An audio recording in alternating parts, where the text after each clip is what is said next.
Hare Krishna, welcome to this episode of Chaitanya Charitamrita. In today's episode, we will be studying the glories of Mukunda Datta, one of the very important associates of Lord Chaitanya Mahaprabhu. So he, as you can see this verse, this is 10th chapter, 40th verse, and Shri Mukunda Datta Shakha Prabhur Samadhyayi Jahar Kirtane Nache Chaitanya Gosai. So this is the Mukunda Datta, a class friend of Lord Chaitanya's, was another branch of Chaitanya's tree. Lord Chaitanya danced while he sang. So that description doesn't sound like much until we understand the glories of Mukunda Datta, which we shall study in this episode. Om Namo Bhagavate Vasudevaya. Om Namo Bhagavate Vasudevaya. Om Namo Bhagavate Vasudevaya. Om Ajnanatimirandhasya Jnananjanashalakaya Chakshurunmilitam Yena Tasmai Shri Gurave Namaha. Shri Chaitanya Manobhishtam Sthapitam Yena Bhutale Swayam Rupah Kadamahyam Dadati Svapadantikam Vandeham Shri Guru Shri Yutapadakamalam Shri Gurun Vaishnavamscha Shri Rupam Sagrajatam Sahagana Raghunathanvitam Tam Sajivam Sadvaitam Savadhutam Parijana Sahitam Krishna Chaitanya Devam Shri Radha Krishna Padan Sahagana Lalita Shri Vishakhanvitamscha He Krishna Karuna Sindho Dina Bandho Jagatpate Gopesha Gopika Kanta Radha Kanta Namostute Tapta Kanchana Gaurangi Radhe Vrindavaneshwari Vrishabhanu Sute Devi Pranamami Hari Priye Vancha Kalpatarubhyascha Kripa Sindhubhya Evacha Patitanam Bhavanebhyo Vaishnavebhyo Namo Namaha Namo Vishnupadaya Krishna Preshthaya Bhutale Srimate Bhakti Vedanta Swaminiti Namine Namaste Saraswate Deve Gauravani Pracharine Nirvishesha Sunyavadi Paschatya Deshatarine Jai Shri Krishna Chaitanya Prabhu Nityananda Shri Advaita Gadadhara Shri Vasadi Gaura Bhakta Vrinda Hare Krishna Krishna Krishna Hare Hare Hare Rama Rama Rama Hare Hare. So today's episode is Adilila chapter 10 text 40, and the mention of Mukunda Datta is here as one of the branches of the tree of the Chaitanya Parampara, Vaishnava Parampara. So, the best way to learn about the personalities, now there are many devotees names mentioned in the Chaitanya Charitamrita. One Mataji, actually Vrajeshwari Mataji, was mentioning to me that, in Raman and Mahabharata, the key characters are a few. It's a bit easier to remember. But in Chaitanya Charitamrita, there are so many devotees, and we wouldn't know actually what is the speciality of these devotees. So, somehow, as we were reading this 10th chapter, the mention of devotees were there, and then we thought, okay, why not just, whatever references were there in the purports, we just went there and read those stories, read those pastimes, Leela. And it was a very good experience, because now we can remember a little more about these personalities. Like the previous episode was about Nandanacharya. Now it is very difficult to forget Nandanacharya, because in his house Chaitanya Mahaprabhu, Nityananda Prabhu and Advaita Prabhu hid, and Chaitanya Mahaprabhu's glories were made known just because of Advaita Acharya's hiding in the Nandanacharyas. And then Advaita Acharya was chastised. Actually, Advaita Acharya, the affection between Chaitanya Mahaprabhu and Advaita Acharya became very strong it's a pastime of chastisement, but that's another time when Chaitanya Mahaprabhu hid there, and when Nityananda Prabhu hid there, then Chaitanya Mahaprabhu revealed that he was there, and only with the Chaitanya Mahaprabhu's mercy can one know about the glories of Nityananda Prabhu. So in this way we learned about Nandanacharya. So in today's verse, it's about Mukunda Datta. We also read about Shuklambar Brahmachari before that. He could meditate on the Lord, and in that way he could know what the Lord's pastimes were before they were even performed by the Lord. Just like Vyasadeva has predicted the future incarnations of the Lord, like that Shuklambar Brahmachari could predict what the Lord would do. Just by his meditation, he would know about the truth of Chaitanya Mahaprabhu's pastimes. So in this way, we read about some of these. Shriman Pandit, actually we did not read about Shriman Pandit. Shriman Pandit carried a torch to light the way. Narayan Pandit, actually we did not read about Narayan Pandit, was one of the associates of Srivas Thakur.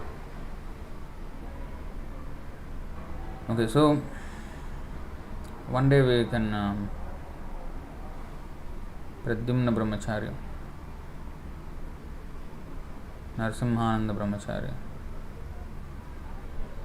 Now after this, sometimes you may forget, see, because Narsimhananda Brahmachari and Shuklambar Brahmachari, actually it's Narsimhananda Brahmachari who was doing that meditation on the Lord. Sorry, not Shuklambar.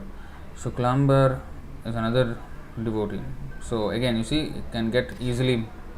Sadashiv Pandit was another. See, we did not read about Sadashiv Pandit, Damodar Pandit, and Shankar Pandit, celebrated as the shoes of the Lord. Not much information is there about them. Damodar Pandit we have read a little bit.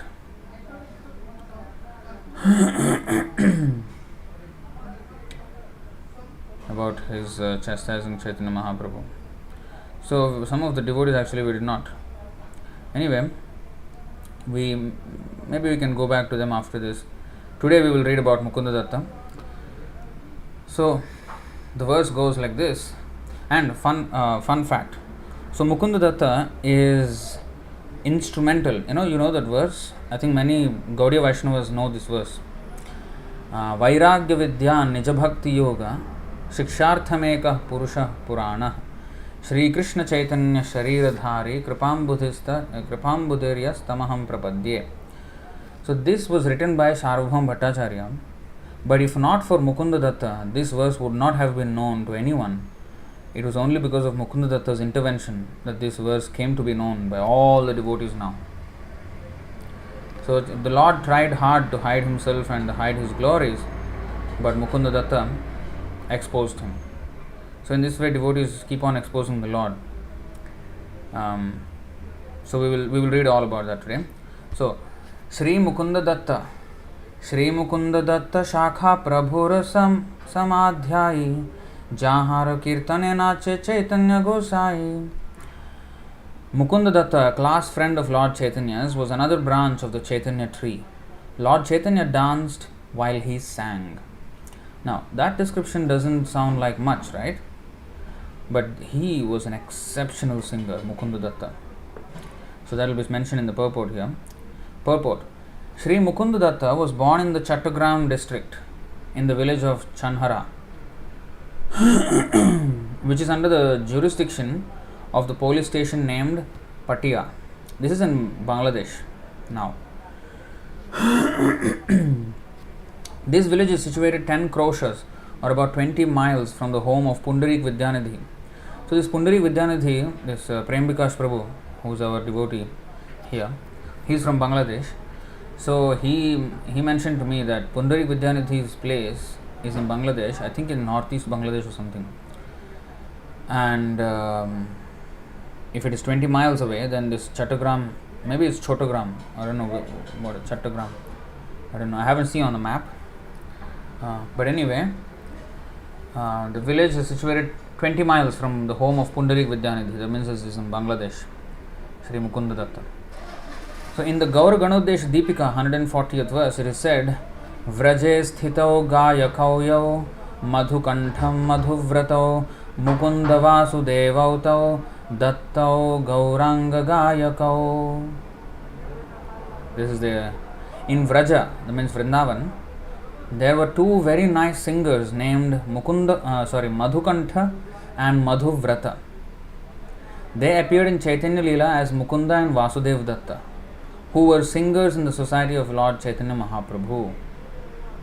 So this is the identity, the original identity of Mukunda Datta and Vasudev Datta. Vasudev Datta is the elder brother, Mukunda Datta is a younger brother. So today's verse is about Mukunda Datta, the next verse is about Vasudev Datta. And Vasudev Datta, if you know, he is the example of, he is the topmost example of Vaishnav. Prabhupada even said, Jesus Christ, he was crucified and he was praying to the Lord while he was being crucified by the his traitors. So he prayed to the Lord, please, O Lord, please save them, they do not know what they are doing.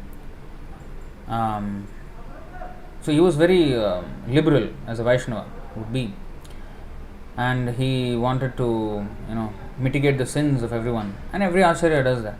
But Vasudev Datta is, Prabhupada said, thousands and millions of times more merciful than Jesus Christ, because he wanted that, because Jesus Christ also gave 10 commandments, and then you follow that and you will be saved.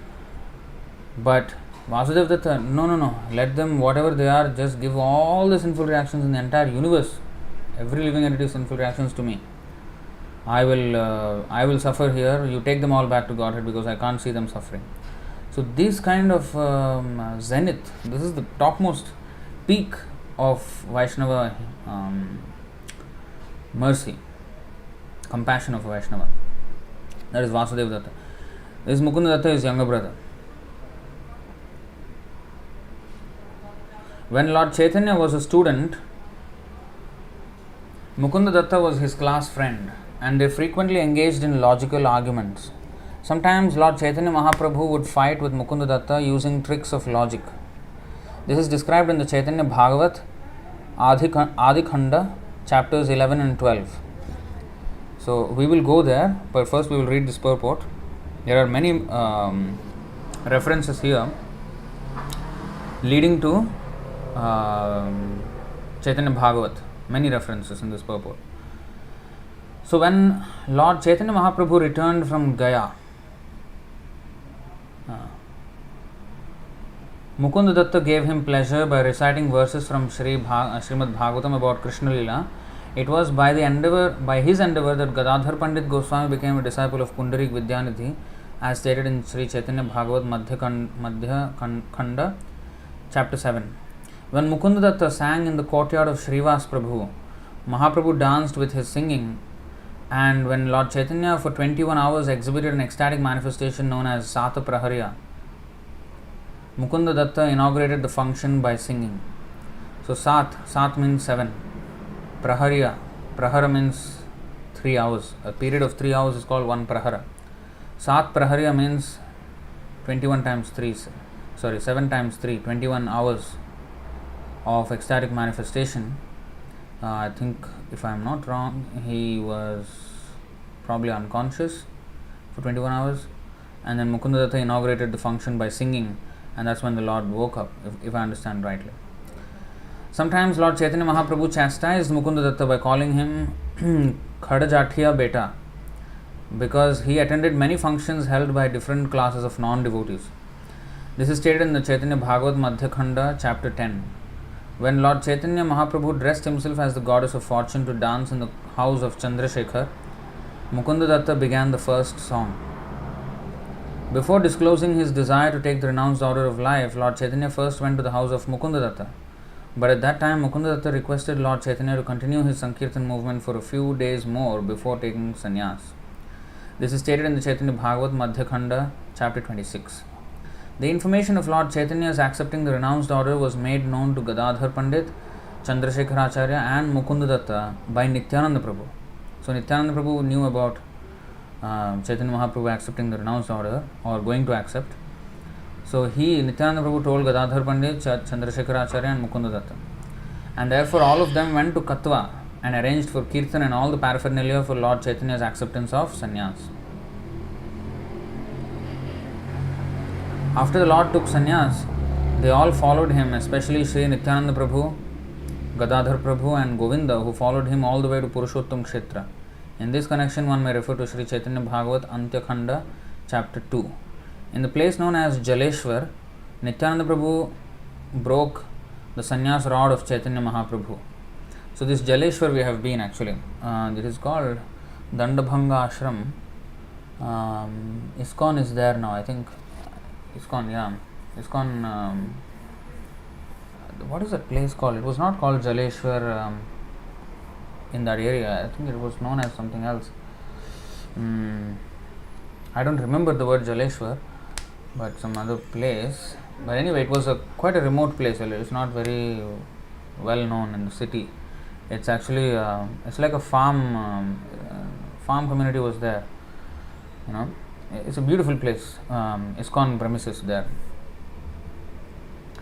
In the place known as Jaleshwar, Nityananda Prabhu broke the sannyas rod of Chaitanya Mahaprabhu. Mukunda Datta was also present at the time. He went every year from Bengal to see Lord Chaitanya at Jagannath Puri. So this is the summary of Mukunda Datta. Now we will see a little more in depth about the life of Mukunda Datta, about not life but pastimes. ISKCON Dandabhanga, yes. But the place is called, I don't know what that village is called. It was a village actually. So Himanshu Prabhu is saying Chattogram is in southeastern Bangladesh. Okay, so southeastern. Alright, so let's go to one by one. But actually, before going to Chaitanya Bhagavat, I just want to skim through the references of Mukunda Datta in Chaitanya Charitamrita itself.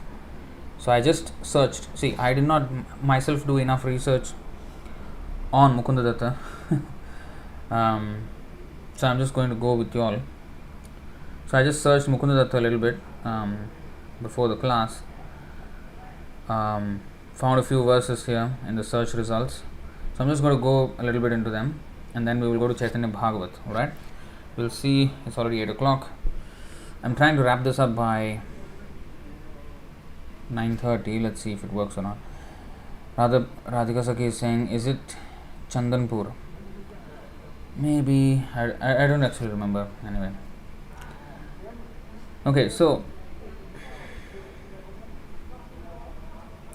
let's go to the next verse, 1041, which is about Vasudeva Datta, but we can at least understand.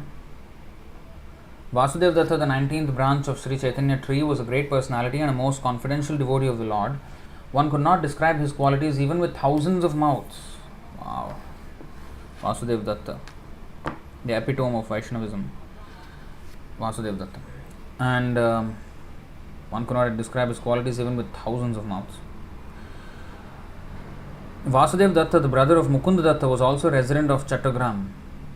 In the Chaitanya Bhagavat it is said, Jarasthane Krishna hoy apane vikray. So Vasudeva Datta was such a powerful devotee that Krishna was purchased by him. So I do not know if I want to read about Vasudeva Datta now, but okay, at least we understand one thing, that Mukunda Datta is the younger brother of Vasudeva Datta. We will know a little bit more about them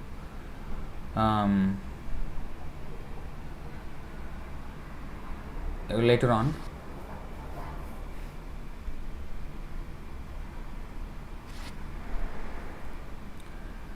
Okay, so at least now we know that actually he is the younger brother of Vasudeva Datta. Now, next reference of Mukunda Datta seems to be in Adilila 17.65. So I think in today's verse there was this mention that Chaitanya Mahaprabhu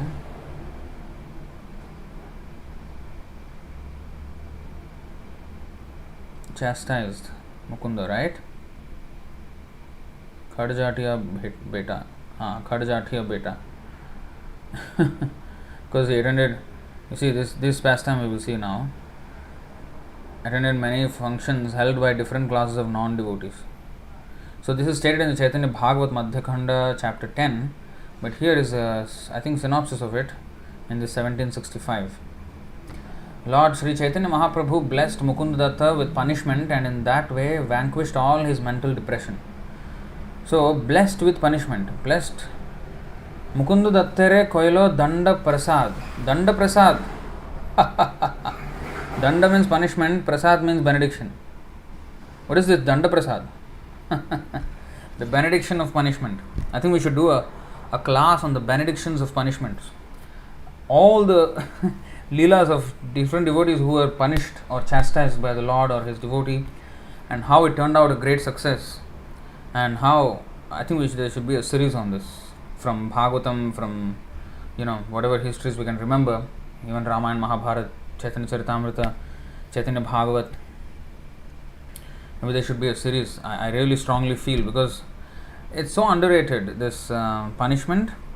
But actually, punishment is the quickest form of learning. When we are punished, I tell you from my own personal experience, when I was chastised, when I was punished, that's the time I learned the quickest, the lesson. And it's a very great blessing actually. So Danda Prasad, I like this phrase. Mukunda Dattere Koilo Danda Prasad, Khandila Tahar Chittir Sava Avasad. And actually true, it's, you see, vanquished all his mental depression. By punishing him, he vanquished all his mental depression. It's very, very significant. Okay, so let's read this pastime where he was punished. Mukunda Datta was once forbidden to enter the association of Sri Chaitanya Mahaprabhu because of his mixing with the Mayavadi impersonals. By the way, in the 1040 purport, Mukunda Datta was singing in the courtyard of Srivas Prabhu. That means again, this was in the beginning of the Sankirtan movement, before even Chaitanya Mahaprabhu took sannyas. But of course, he was in touch with him even after he took sannyas. So he was one of the early, devotees. Like Sarvabhauma Bhattacharya only became a devotee after Chaitanya Mahaprabhu took sannyas. You see, but Mukunda Datta was from in fact childhood friend of Chaitanya Mahaprabhu. So alright, Mukunda Datta was once forbidden to enter the association of Sri Chaitanya Mahaprabhu because of his mixing with the Mayavadi impersonalists. When Lord Chaitanya manifested his Mahaprakash, he called all the devotees one after another and blessed them, while Mukunda Datta stood outside the door.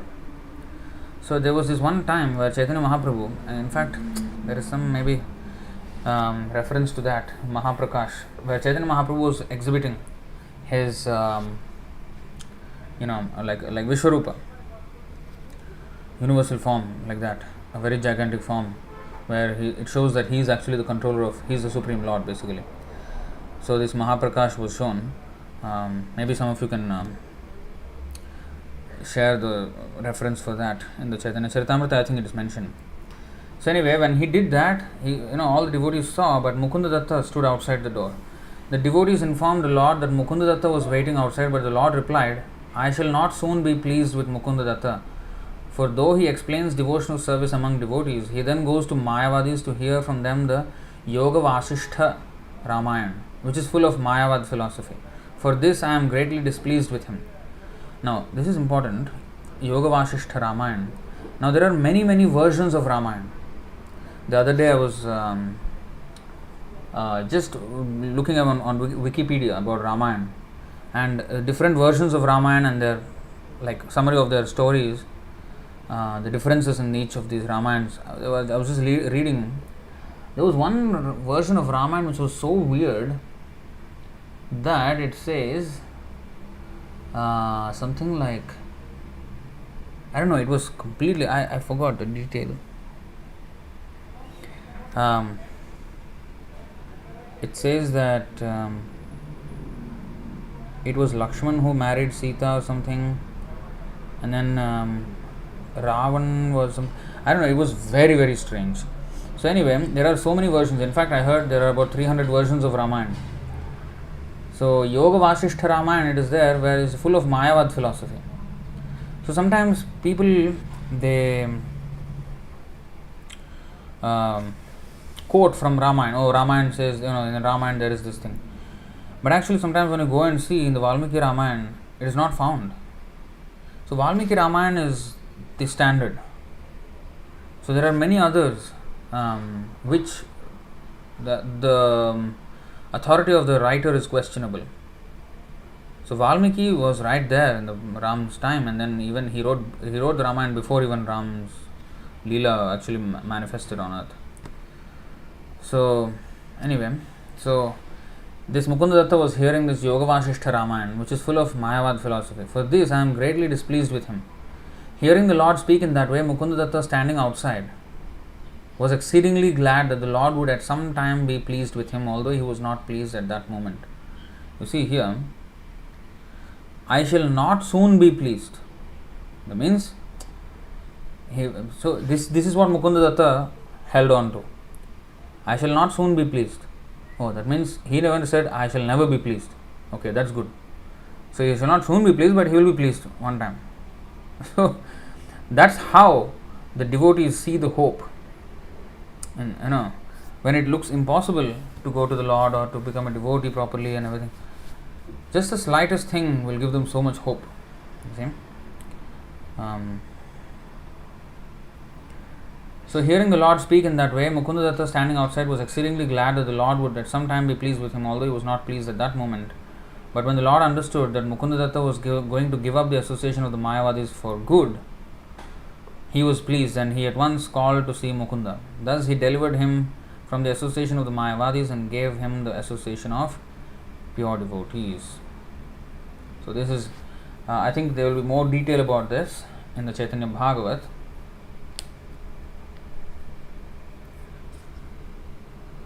Rajeshwari Mataji is saying, Prabhuji, you said this when you were doing classes on Instagram. I remember saying this, but I did not remember when I said this. So you remember it was on Instagram when I used to have this Tattvavit show. Every day I was doing some lecture on a topic which I thought I could make a small speech or something which I think about. Actually, even now I have topics like that. But anyway, thus he delivered him from the association of the Mayavadis and gave him the association of pure devotees. So in the Chaitanya Bhagavad, I think we will have more information on that, but we will go to next pastime, next mention of Mukunda Datta. Adi 17.273. When Sri Chaitanya Mahaprabhu accepted sannyas, three personalities were with him to perform all the necessary activities. They were Nityananda Prabhu, Chandrasekhar Acharya and Mukunda Datta. So Nityananda Prabhu told Chandrasekhar Acharya, Mukunda Datta, and who was the other one?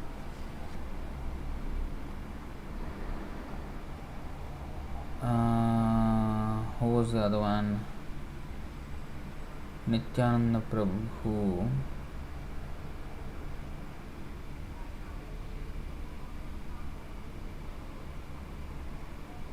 Gadadhar Pandit. Okay, so Gadadhar Pandit was made known about Chaitanya Mahaprabhu's intention to take sannyas, his decision to take sannyas.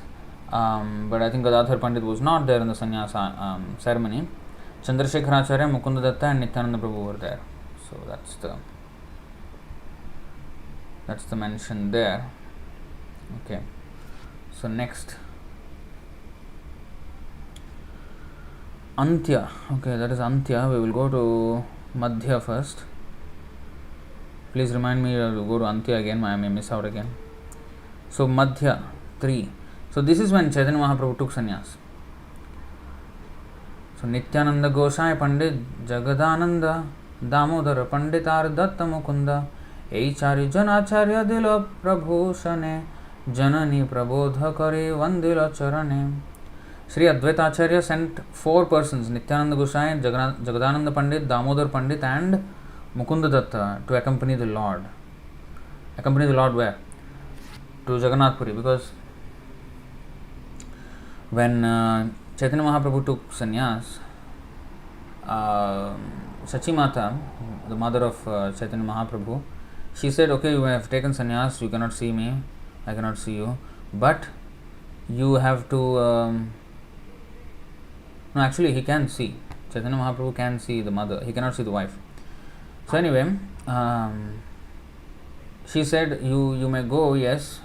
She was crying, but she said, you don't go very far, you stay in Jagannath Puri so that I can, the devotees can go to you and then bring news about you to me. I want to know about you.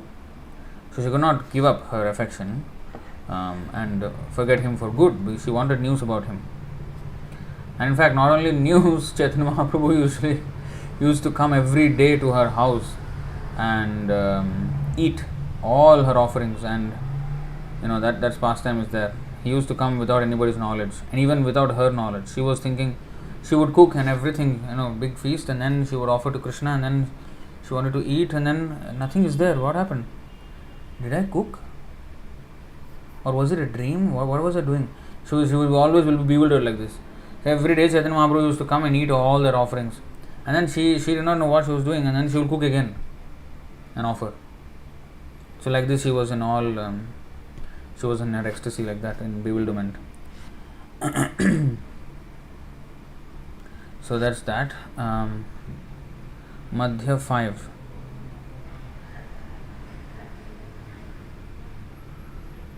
Okay, so Advaita Acharya sent the 4 persons, right, to go with Chaitanya Mahaprabhu to Jagannath Puri as he was going to take sannyas. But then, in the middle, Nityananda Prabhu broke his sannyas danda. So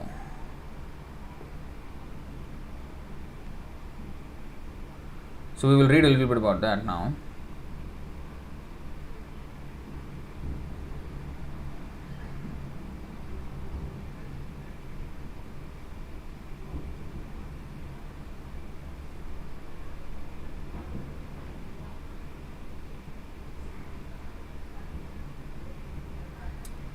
This is very nice.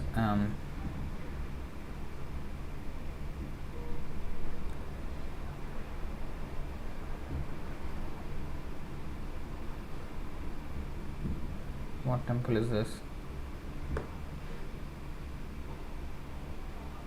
Okay, so I think Sakshi Gopal. Okay. So Chaitanya Mahaprabhu was going to Jagannath Puri, and he went to Sakshi Gopal temple and all that.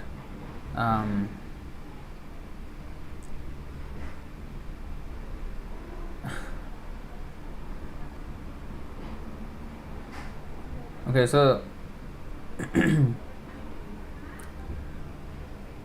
okay, so that's another story in itself. Let me see if we can.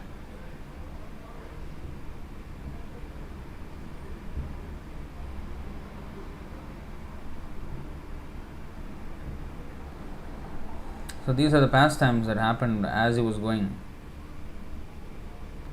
Anyway, I think the Sakshi Gopal story we will keep that for another time, because we have a lot to cover actually today. Since then, Gopal has been situated in the city of Cuttack, and he has been known ever since as Sakshi Gopal. So the Sakshi Gopal is there.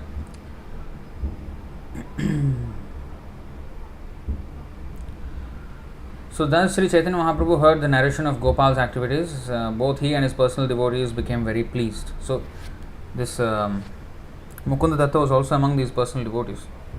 So actually Mukunda Datta went through all of these pastimes, this Sakshi Gopal and all this. But I'm not going to read all that now. When Sri Chaitanya Mahaprabhu was sitting before the Gopal deity, all the devotees saw him and the deity as being of the same form. They were of the same complexion, and both had gigantic bodies, both wore saffron cloth, and both were very grave. The devotees saw that both Lord Chaitanya Mahaprabhu and Gopal were brilliantly effulgent and had eyes like lotuses. They were both absorbed in ecstasy, and both their faces resembled full moons. When Nityananda saw the Gopal deity and Sri Chaitanya Mahaprabhu in that way, he began to exchange remarks with the devotees, all of whom were smiling. Thus, with great pleasure, Lord Sri Chaitanya Mahaprabhu passed that night in the temple. After seeing the Mangalarti ceremony in the morning, he started on his journey. So, apart from Madhavendra Puri's connection with Sakshi Gopal, not Madhavendra Puri, that was, Madhavendra Puri, Sakshi Gopal, Madhavendra Puri's connection with Sakshi Gopal, there is Chaitanya Mahaprabhu's, and then there is this queen, there are actually a few pastimes which is Sakshi Gopal deity. So, in his book Chaitanya Bhagavat, Srila Vrindavan Das Thakur has very vividly described the places visited by the Lord on the way to Bhuvaneshwar.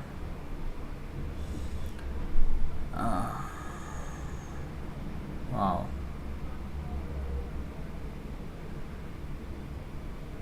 In his book Chaitanya Bhagavat, Antyakhanda, Srila Vrindavan Das Thakur has very nicely described the Lord's journey en route to Cuttack. On that journey, the Lord visited a place known as Balihasta or Balakati Chatti. He then visited the city of Bhuvaneshwar, where Lord Shiva's temple is located. The temple of Bhuvaneshwar is situated about 5 to 6 miles from Balakati Chatti. The temple of Lord Shiva is mentioned in the Skanda Puran in the narration about the Lord's garden and the one mango tree. A king named Kashiraj wanted to fight with Lord Krishna, and consequently he took shelter of Lord Shiva to acquire the power to fight the Lord. Being pleased with his worship, Lord Shiva helped him fight Krishna. Lord Shiva's name is Ashutosh, which indicates that he is very easily satisfied when one worships him, regardless of the purpose, and he gives his devotees whatever benediction the devotee wants. Therefore, people are generally very fond of worshipping Lord Shiva. Thus, Kashiraj was helped by Lord Shiva, but in the fight with Lord Krishna, he was not only defeated but killed. In this way, the weapon known as Pashupatastra was baffled, and Krishna set fire to the city of Kashi. Later, Lord Shiva became conscious of his mistake in helping Kashiraj, and he begged Lord Krishna's forgiveness. As a benediction from Lord Krishna, he received a place known as Ekamrakanan. Later, the kings of the Keshari dynasty established their capital there, and for many hundreds of years they reigned over the state of Orissa. Wow. So, when Sri Chaitanya Mahaprabhu arrived at Kamalpur, he took his bath in the Bhargi Nadi river and left his sannyas staff in the hands of Lord Nityananda. Now, this is where it happens. Kamalpur, he took his bath in the Bhargi Nadi river and left his sannyas staff in the hands of Lord Nityananda. In the Chaitanya Bhagavat Antyakhanda chapter 2, it is said that when Lord Sri Chaitanya Mahaprabhu arrived at Sri Bhuvaneshwar, he visited the temple of Lord Shiva known as Gupta Kashi, the concealed Varanasi. Lord Shiva established this as a place of pilgrimage by bringing water from all holy places and creating the lake known as Bindu Sarovar. Sri Chaitanya Mahaprabhu took his bath in this lake, feeling a great regard for Lord Shiva. From the spiritual point of view, people still go to take a bath in this lake. Actually, by taking a bath there, one becomes very healthy even from the material viewpoint. Taking a bath and drinking the water of this lake can cure any disease of the stomach. Regular bathing certainly cures indigestion. The river Bhargi or Bhargi Nadi came to be known as Dandabhanga Nadi, after Lord Chaitanya bathed in its waters. It is situated 6 miles north of Jagannath Puri. The reason for the change in names is given as follows. When Lord Chaitanya Mahaprabhu went to the temple of Lord Shiva known as Kapoteshwar, Nityananda Prabhu, who was keeping his sannyas staff in custody, broke the staff in 3 parts and threw it into the river Bhargi Nadi. Later, this river became known as Dandabhanga Nadi. Purport: the mystery of the sannyas danda staff of Sri Chaitanya Mahaprabhu has been explained by Srila Bhaktisiddhanta Saraswati Thakur. Sri Chaitanya Mahaprabhu accepted the order of sannyas from a Mayavadi sannyasi. The Mayavadi sannyasis generally carry one staff or danda. Taking advantage of Sri Chaitanya Mahaprabhu's absence, Srila Nityananda Prabhu broke the staff into 3 parts and threw it into the river later known as the Dandabhanga Nadi. In the sannyas order, there are 4 divisions: Kutichaka, Bahudaka, Hamsa and Paramahamsa. Only when the sannyasi remains on the Kutichaka and Bahudaka platforms can he carry a staff. So sannyasis have this staff. So only in the lower 2 stages of sannyas they are actually supposed to carry the staff. However, when one is elevated to the state of Hamsa or Paramahamsa after touring and preaching the Bhakti cult, he must give up the sannyas staff. Sri Chaitanya Mahaprabhu is Sri Krishna, the Supreme Personality of Godhead. It is therefore said, Sri Krishna Chaitanya Radha Krishna Nahe Anya. Two personalities, Srimati Radharani and Sri Krishna, are combined in the incarnation of Sri Chaitanya Mahaprabhu. Therefore, considering Sri Chaitanya Mahaprabhu to be an extraordinary person, Lord Nityananda Prabhu did not wait for the Paramahamsa stage. He reasoned that the Supreme Personality of Godhead is automatically on the Paramahamsa stage. Therefore, he does not need to carry the sannyas danda. This is the reason Sri Nityananda Prabhu broke the staff into 3 pieces and threw it into the water. After seeing the temple of Jagannath from a distant place, Sri Chaitanya Mahaprabhu immediately became ecstatic. After offering obeisances to the temple, he began to dance in the ecstasy of love of God. And actually, we went to this place, this distant place from Jagannath Puri, where Chaitanya Mahaprabhu actually saw the Jagannath temple, the Gopuram of the temple. It was actually this bridge. There was this bridge there. I don't know if it was constructed later on or was it there even at that time. But Chaitanya Mahaprabhu saw the temple from there. The word Dula refers to the temple where the Supreme Personality of Godhead is situated. The present temple of Jagannath Puri was constructed by King Ananga Bhima. Historians say this temple must have been constructed at least 2000 years ago. During the time of Sri Chaitanya Mahaprabhu, the small buildings surrounding the original temple had not been constructed, nor was a high platform in front of the temple present during the time of Sri Chaitanya Mahaprabhu.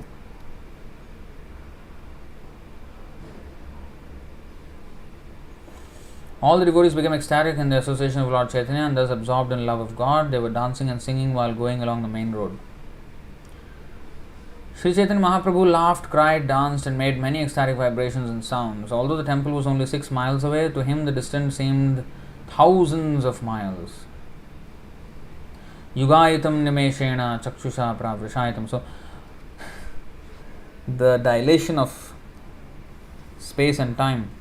So, time, 1 second appears like 1 yuga, 12 years. And 6 miles seem like thousands of miles.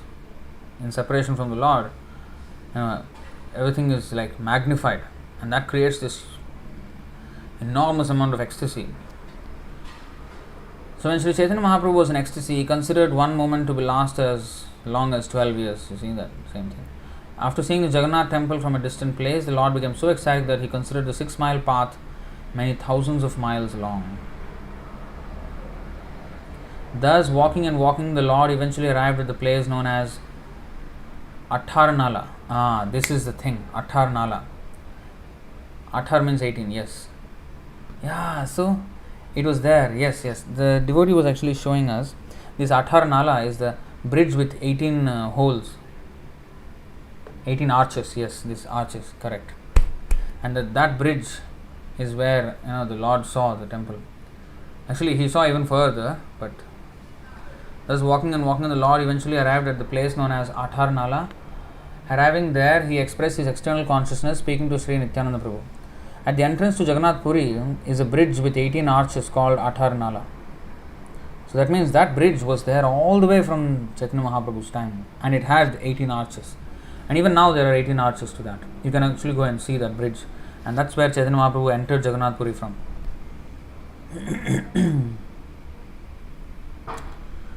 When Lord Chaitanya Mahaprabhu had thus regained external consciousness, he asked Lord Nityananda Prabhu, "Please return my staff." Nityananda Prabhu then replied, "It has been broken into 3 parts."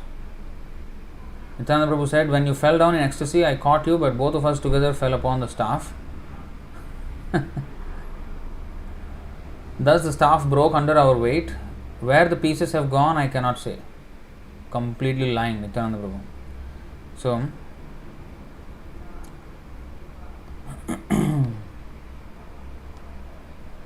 So Prahlad Prabhu is saying Dandabhanga. That is called Dandabhanga. I know it's Dandabhanga. Is there any other name? Is that Dandabhanga only? Okay, so it's Dandabhanga. The village is Dandabhanga itself, I think. So Nityananda Prabhu is lying here. He is saying, when you fell down in ecstasy, I caught you, but both of us together fell upon the staff. Thus the staff broke under our weight. Where the pieces have gone, I cannot say. Actually, there is a truth to this. So, there's actually, although it is a lie, there is a truth to this, because Chaitanya Mahaprabhu is in such ecstasy that he is in the Paramahamsa stage. So, this staff, he said, when you fell down in ecstasy, I caught you, but both of us together fell upon the staff. So, so that staff broke or became useless because of his manifestation of ecstasy, because only Kutichaka Bahudaka. Kutichaka means where he has a kutir, bhajan kutir, in a place just outside his hometown, where people can still come and see him, the people that he knows. Then they will give him some, things to eat or something like that, some supplies, so that, he has just taken sannyas, so let's help him out, something. But then that means he is relying on them, for his subsistence. But sannyas means he has to have full faith in the Lord that, he will provide. So in the beginning, the faith may not be as strong. So he is advised to have a kutir outside the hometown, and that stage is called Kutichaka. So it is a very preliminary stage of sannyas. And then he goes Bahudaka. So then so Bahudaka means, Bahu means many. So he takes from many people, instead of just relying on the same people whom he knows already from previous ashram. He now travels. He doesn't depend on his village people anymore or town people. He goes out and then he travels, and he just tries to depend on the Lord, and he just goes and begs a little bit here and there, and that's how he does his austerities and like that. So that is a little more faith in the Lord. Then next stage is Parivrajaka Acharya is when he is convinced, and he is already called Hamsa in that stage. Hamsa means a swan. Swan means, they know how to take the essence from the, like milk and water, if you mix and give, the swan can take only the milk out and keep the water. So that special power the swan has.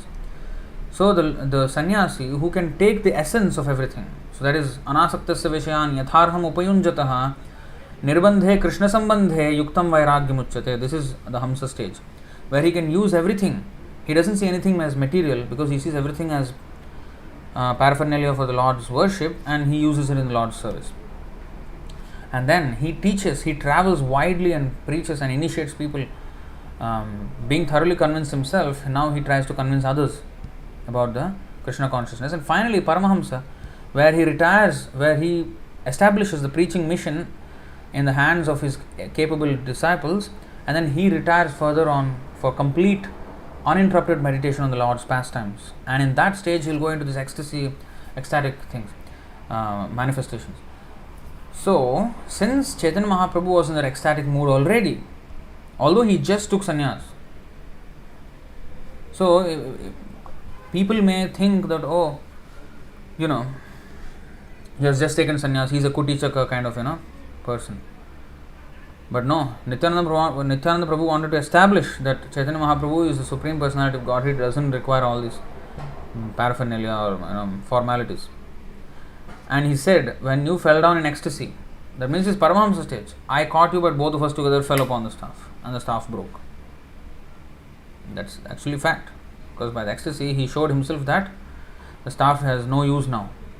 He is a Paramahamsa stage already. Thus the staff broke under our weight. Where the pieces have gone, I cannot say. She khanda kaha padilo kichu na janilo. Dui janar bhare danda khanda khanda hoilo. She khanda kaha padilo kichu na janilo. Mor aparadhe tumar danda hoilo khanda. Je uchit hoy mor kar tar danda. It is certainly because of my offense that your staff was broken. Now you can punish me on this account as you think proper. Shuni kichu Mahaprabhu dukkha prakashila. Ishat krodh kare kichu kohite lagila. After hearing the story about how his staff had been broken, the Lord expressed a little sadness and, displaying a bit of anger, began to speak as follows. Sri Nityananda Prabhu considered Lord Chaitanya Mahaprabhu's acceptance of sannyas to be useless.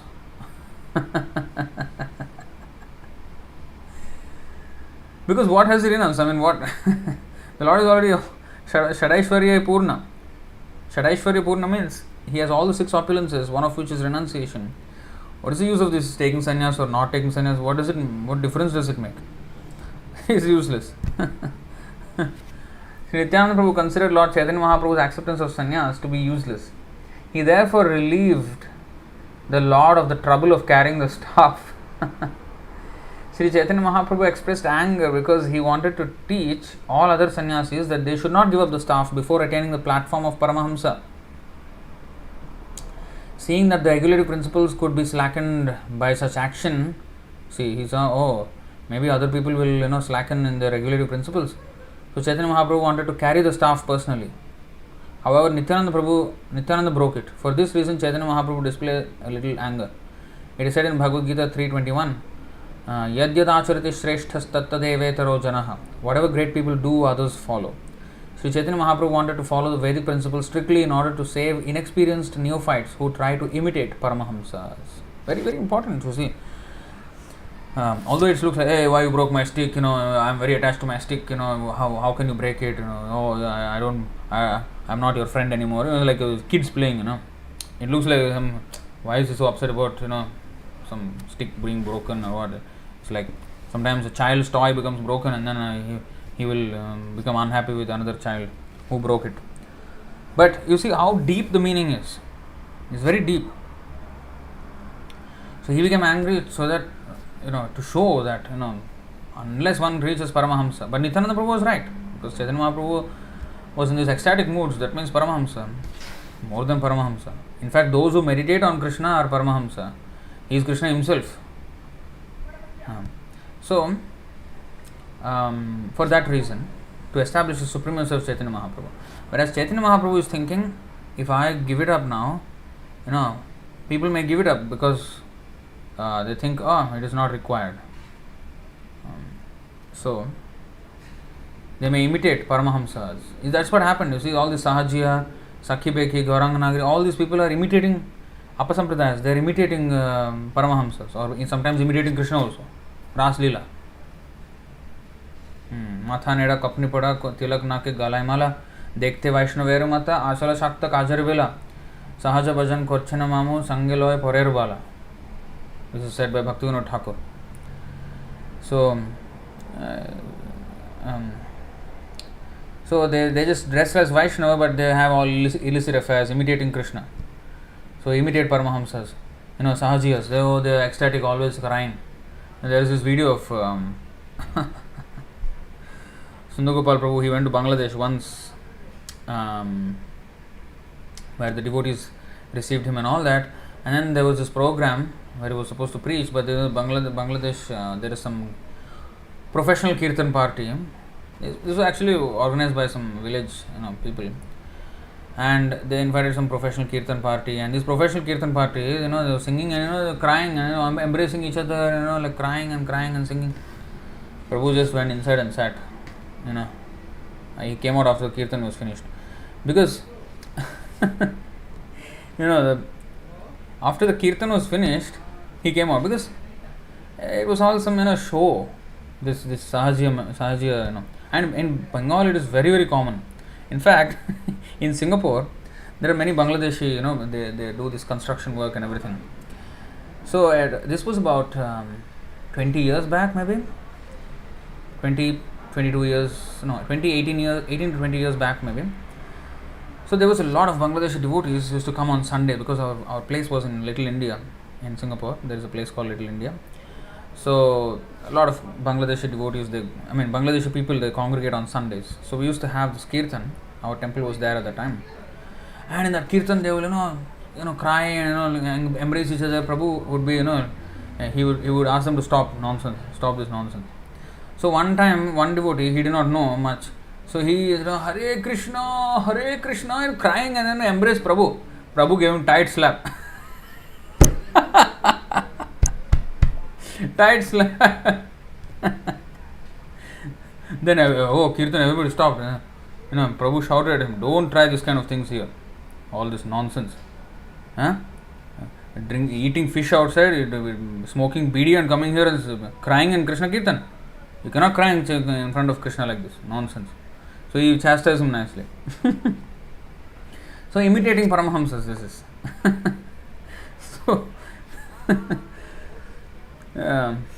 So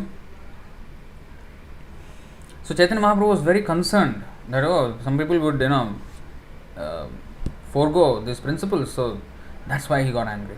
Dandabhanga, very deep meaning. So Chaitanya Mahaprabhu said, "You have all benefited me by bringing me to Nilachal. However, my only possession was that one staff, and you have not kept it. You are not careful in keeping it. My possession only was that staff, and you did not keep it. I am angry." A little bit of tantrum here by Chaitanya Mahaprabhu. So all of you should go before or behind me to Lord Jagannath. I shall not go with you.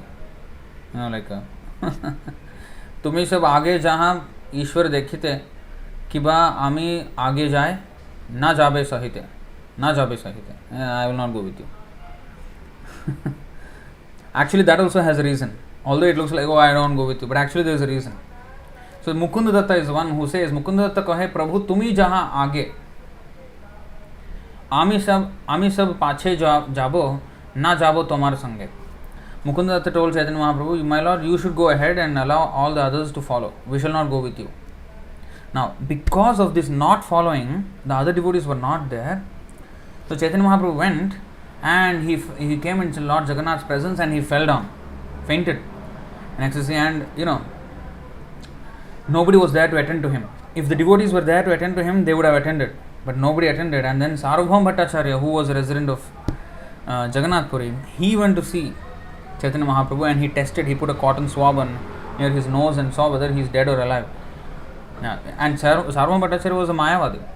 So Chaitanya Mahaprabhu wanted to deliver Sarvabhauma Bhattacharya, and that's why he said like that. And Mukunda Datta said, you go first. So although it looked like a tantrum, it had a reason. You see? So all this, teaching many things in one Leela. Krishna, Chaitanya Mahaprabhu, they do this.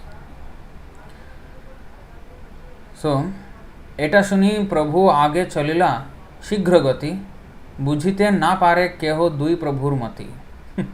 Sri Chaitanya Mahaprabhu then began to walk very swiftly before all the other devotees. No one could understand the real purpose of the two lords, Chaitanya Mahaprabhu and Nityananda Prabhu. इहो केने दंड भांगे तेहो केने भांगाय भागाया क्रोधे तेहो इहा के दोषाय. The devotees could not understand why Nityananda Prabhu broke the staff, why Sri Chaitanya Mahaprabhu permitted him to do so, or why after permitting him Chaitanya Mahaprabhu became angry. They did not understand.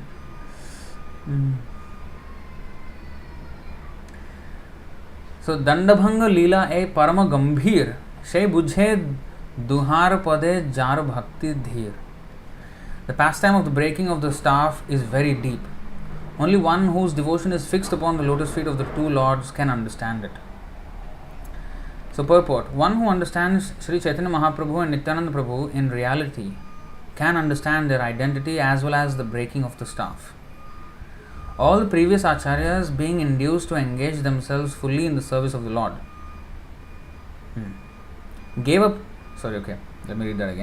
All the previous acharyas being induced to engage themselves fully in the service of the Lord gave up attachment for material life and thus accepted the staff, which signifies full engagement of the mind, speech and body in the service of the Lord. So actually what the danda means. So Chaitanya Mahaprabhu took the danda from the Mayavadi sannyasi, which is Ekadanda. That's why the Mayavadi Shankaracharya's followers, sannyasis, they are called Ekadandi sannyasis. They have one staff like this. But Vaishnava sannyasis, you can see Prabhupada's in our Murti also here in the temple, there is a staff. Prabhupada sometimes used to carry the staff, sometimes he did not carry. So Vaishnava staff is different actually, although it looks like one stick with covered with cloth, but actually it's not one. There are 3 sticks inside, and there is one small stick. So at the top, tied all together, and that is wrapped in saffron color cloth. So it looks like one stick, but actually inside there are 3. So what is the meaning? So that small stick is the jiva, signifies the jiva, and these 3 sticks signifies the mind, body and words. Mind, body and words. Kaya, vacha, mana. Kayena vacha manasendriyaiva. So these 3 things. So the jiva has to surrender all these three in the service of the Lord. So that is called sannyas. And so if you see, let's just digress a little bit. So this definition of sannyas is there, 6.1. Shri Bhagavan Uvacha Anashritah karma phalam karyam karma karoti yah sa sannyasi cha yogi cha na niragnir na chakriyah. The Supreme Personality of Godhead said, one who is unattached to the fruits of his work and who works as he is obligated is in the renounced order of life. And he is the true mystic, not he who lights no fire and performs no duty. In fact, this sannyas is also mentioned in the 5th chapter. Sannyasah karma yogascha nishreyasa karavubhau tayostu karma sannyasat karma yogo vishishyate. The renunciation, this is Krishna speaking, the renunciation of work and work in devotion are both good for liberation, but of the two, work in devotional service is better than renunciation of work. Jneyah sanitya sannyasi yona dveshtina kankshate nirdvandvo hi mahabaho sukham bandhat pramuchyate. One who neither hates nor desires the fruits of his activities is known to be always renounced. Such a person, free from all dualities, easily overcomes material bondage and is completely liberated, O mighty armed Arjuna. Actually, if you go on reading this, 5.7, 5.8, 5.9, 5.10, so you will see the qualities of the sannyas. So only the ignorant speak of devotional service, karma yoga, as being different from the analytical study of the material world. Those who are actually learned say that he who applies himself well to one of these paths achieves the result of both. So Sankhya is with the mind, you have to contemplate on the instructions of the Vedas. In fact, Shankaracharya says, what is that? Vedanta vakyeshu sadaramantah. So he says, one should always take pleasure in the topics of Vedanta vakyeshu, the statements of the Vedanta Sutra. Although he said in that context Vedanta Sutra, but actually Vedanta vakyeshu sadaramantah should be the thing about Vaishnavas. Vaishnavas actually really relish. The Mayavadis cannot really relish that much.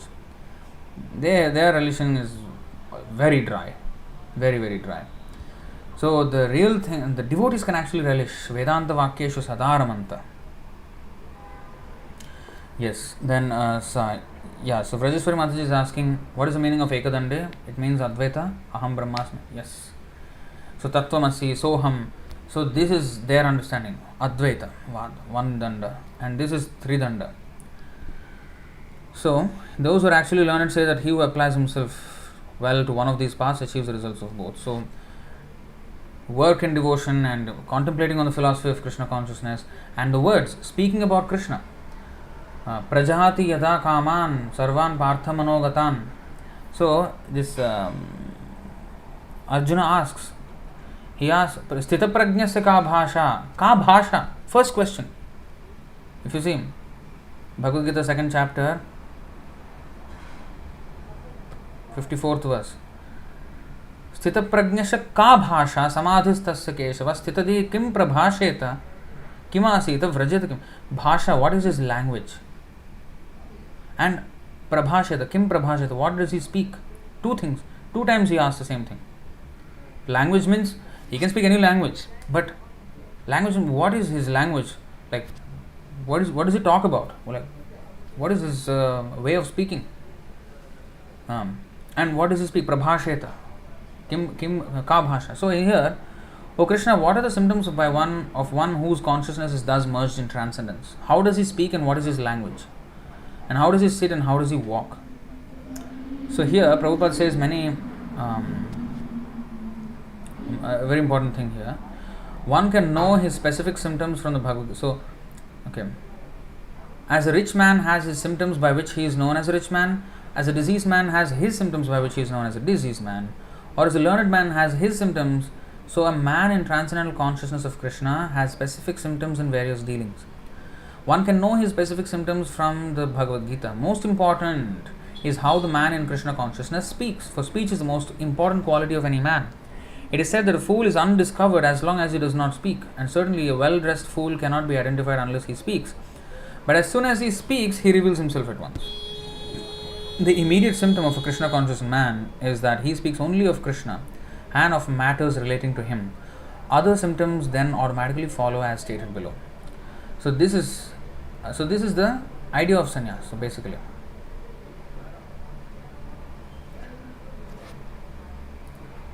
One who understands Chaitanya Mahaprabhu and Nityananda Prabhu in reality can understand their identity as well as breaking of the staff. All the previous acharyas, being induced to engage themselves fully in the service of the Lord, gave up attachment for material life and thus accepted the staff which signifies full engagement of the mind, speech and body in the service of the Lord.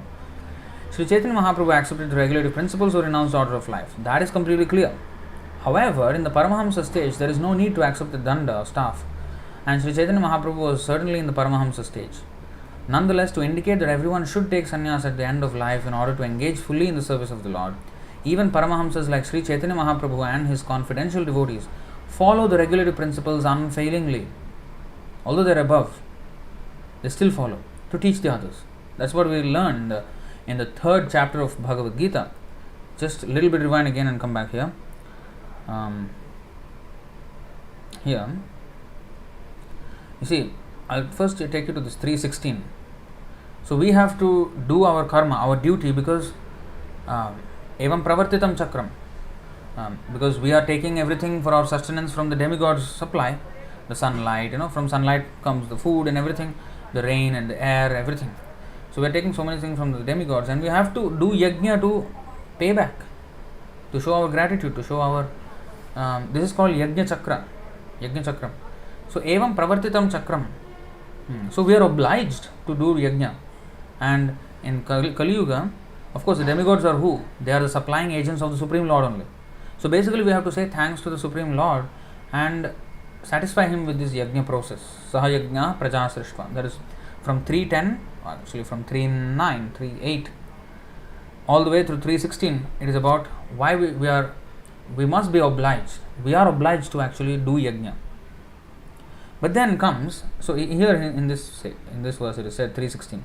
My dear Arjuna, one who does not follow in human life the cycle of sacrifice thus established by the Vedas certainly leads a life full of sin. Living only for the satisfaction of the senses, such a person lives in vain. So if we don't do this yajna, we fall into sin. Now, but there is other. Yastu, but. You see, tu means but.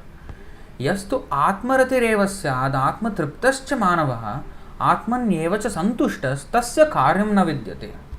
But for one who takes pleasure in the self, whose human life is one of self-realization, and one who is satisfied in the self only, fully satiated, for him there is no duty.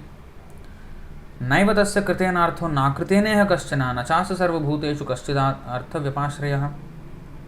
Self-realized man has no purpose to fulfill in the discharge of his prescribed duties, nor has he any reason not to perform such work. He has no reason to perform such work, and he has no reason not to perform such work, nor has he any need to depend on any other living being.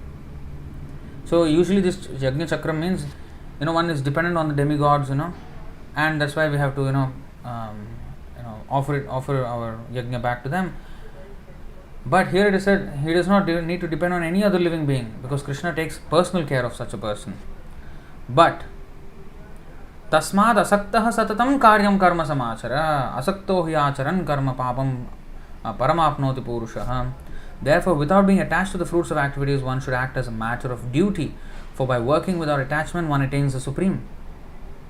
As a matter of duty. कर्मणैव हि संसिद्धिम् आस्थिता जनकादयः लोकसंग्रहमेवापि संपश्यन् कर्तुमर्हसि. Kings such as Janaka attained perfection solely by performance of prescribed duties. Therefore, just for the sake of educating the people in general, you should perform your work. So he has no need to, but still he does it to teach the others. That's why the next one he says, Yad yad acharati shreshtas tatta devetaro janah sayat pramanam kurute lokastadanu vartate. Whatever action a great man performs, common men follow, and whatever standards he sets by exemplary acts, all the world pursues. So Krishna then goes on saying that I myself have no duty in this world, in these three worlds. I have nothing to gain here. Why am I still acting? So then I set an example for the rest of the people, because if I don't do it, then I will put the entire world into ruination, because they will just now follow my example and then they will also not do anything. So same thing actually, you see here, because Krishna and Chaitanya Mahaprabhu are the same. So let me just take you through that. Name parthasti kartavyam trishulokeshu kinchana nanavaptam avaptavyam varta eva cha karmane. O son of Pritha, there is no work prescribed for me within all the three planetary systems, nor am I in want of anything, nor have I a need to obtain anything, and yet I am engaged in prescribed duties. Yadi hyaham na varteyam jatu karmanyatandritah mama vartmanu vartante manushyaha partha sarvashah. For if I ever failed to engage in carefully performing prescribed duties, O Partha, certainly all men would follow my path. Utsideyurime loka nakuryam karma chedaham sankarasya cha kartasyam upahanyam imaha prajaha. If I did not perform prescribed duties, all these worlds will be put to ruination. I would be the cause of creating unwanted population, and I would thereby destroy the peace of all living entities. Just by not doing. So it just shows how important one's achar is before even prachar. So by achar is the best form of prachar. So if I don't do it, I cannot preach about it. So achar, prachar. So I have to the achar. So that brings confidence in others. In fact, Bhaktivinoda Thakur said, if I am depressed, for some reason my mind is disturbed, what should I do? I should just go and sit in the association of Vaishnavas. Just by being in the association of Vaishnavas, one, just by observing the activities of Vaishnava, how he is engaging his mind, words and body in Krishna's service, one will also be inspired to become a Vaishnava. Just by seeing the acts of a Vaishnava, one will be inspired, and one will also take up the path. You see? So, and the whole world will quote that Krishna did this, Krishna did that. So, same thing Chaitanya Mahaprabhu thought. I would put the world to ruination if I do. But of course he knew that Nityananda Prabhu did it for one purpose, but he wanted to establish both purposes. So Nityananda Prabhu did it and he allowed it. At the same time he expressed anger, so he two things. There is a stage where danda is not required and one is Paramahamsa. So Chaitanya Mahaprabhu is on that stage, and yet he showed attachment to the danda only. That is not attachment, that is to teach the others. So it looks like attachment. So this we have to understand very clearly. Okay, so coming back here, nonetheless, to indicate that everyone should take sannyas at the end of life in order to engage fully in the service of the Lord, even Paramahamsas like Chaitanya Mahaprabhu and his confidential devotees follow the regulative principles unfailingly. Indeed, that was his purpose. Nityananda Prabhu, who was his eternal servitor, believed that there was no need for Chaitanya Mahaprabhu to carry the staff and to declare to the world that Sri Chaitanya Mahaprabhu was above all regulations. He broke it into three pieces. The pastime known as Dandabhanga Leela is thus explained by Srila Bhakti Siddhanta Saraswati Thakur. Nishita Mataji is saying, what a beautifully layered pastime. Yes, it's a beautiful pastime. Okay, so we have spent a lot of time in this pastime. We have a lot more to cover. Madhya, 6th chapter, 19th verse here.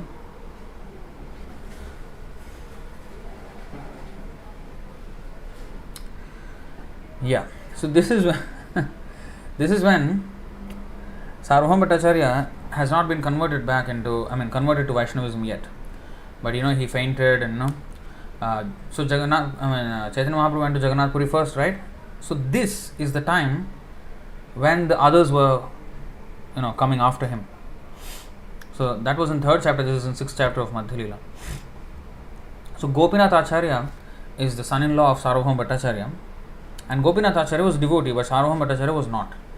And Gopinath Acharya fully knew about Chaitanya Mahaprabhu. Sarvabhauma Bhattacharya did not know. He was still the Mayavadi. So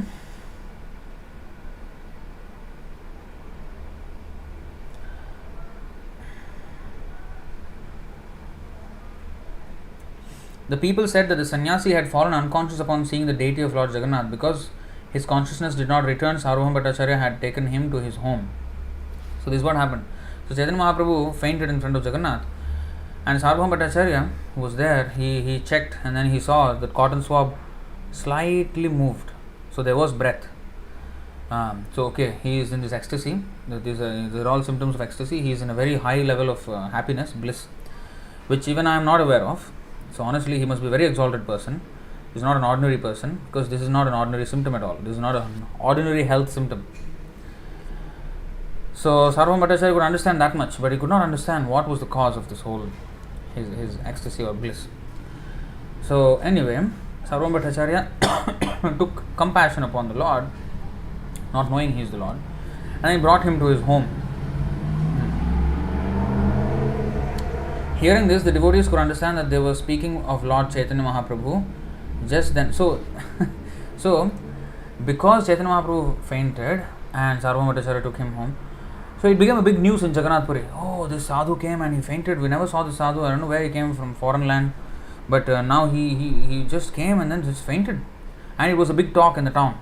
And these devotees who came after means not just 15 seconds later they were coming, coming a few hours later. So they heard all these people talking, and they could understand this is Chaitanya Mahaprabhu. Just then Gopinath Acharya arrived. Gopinath Acharya was a resident of Nadia, Bengal, the son-in-law of Visharad and a devotee of Chaitanya Mahaprabhu. He knew the true identity of his lordship. Maheshwar Visharad was a classmate of Nilambar Chakravarti's. He lived in the Nadia district in a village called Vidyanagar and had two sons named Madhusudan Vachaspati and Vasudev Sarvabhauma. His son-in-law was Gopinath Acharya.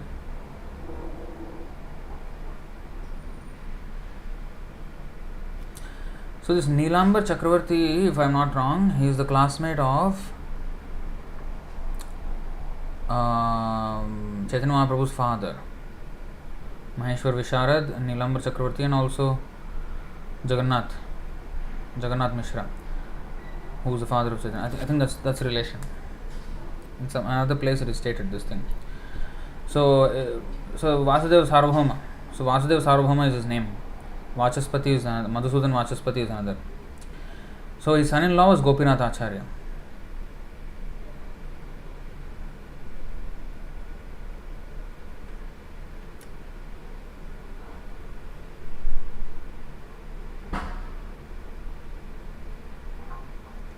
Gopinath Acharya was previously been acquainted with Mukunda Datta, and when the Acharya saw him at Jagannath Puri, he was very much astonished.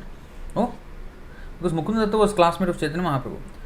So he knew that, hey, you are from Nadia, what are you doing in Jagannath Puri?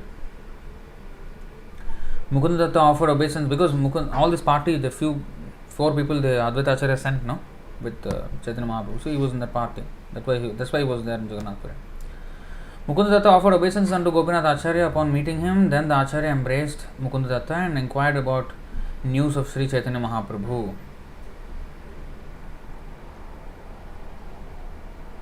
Mukunda Datta replied, the Lord has already arrived here. We have come with him.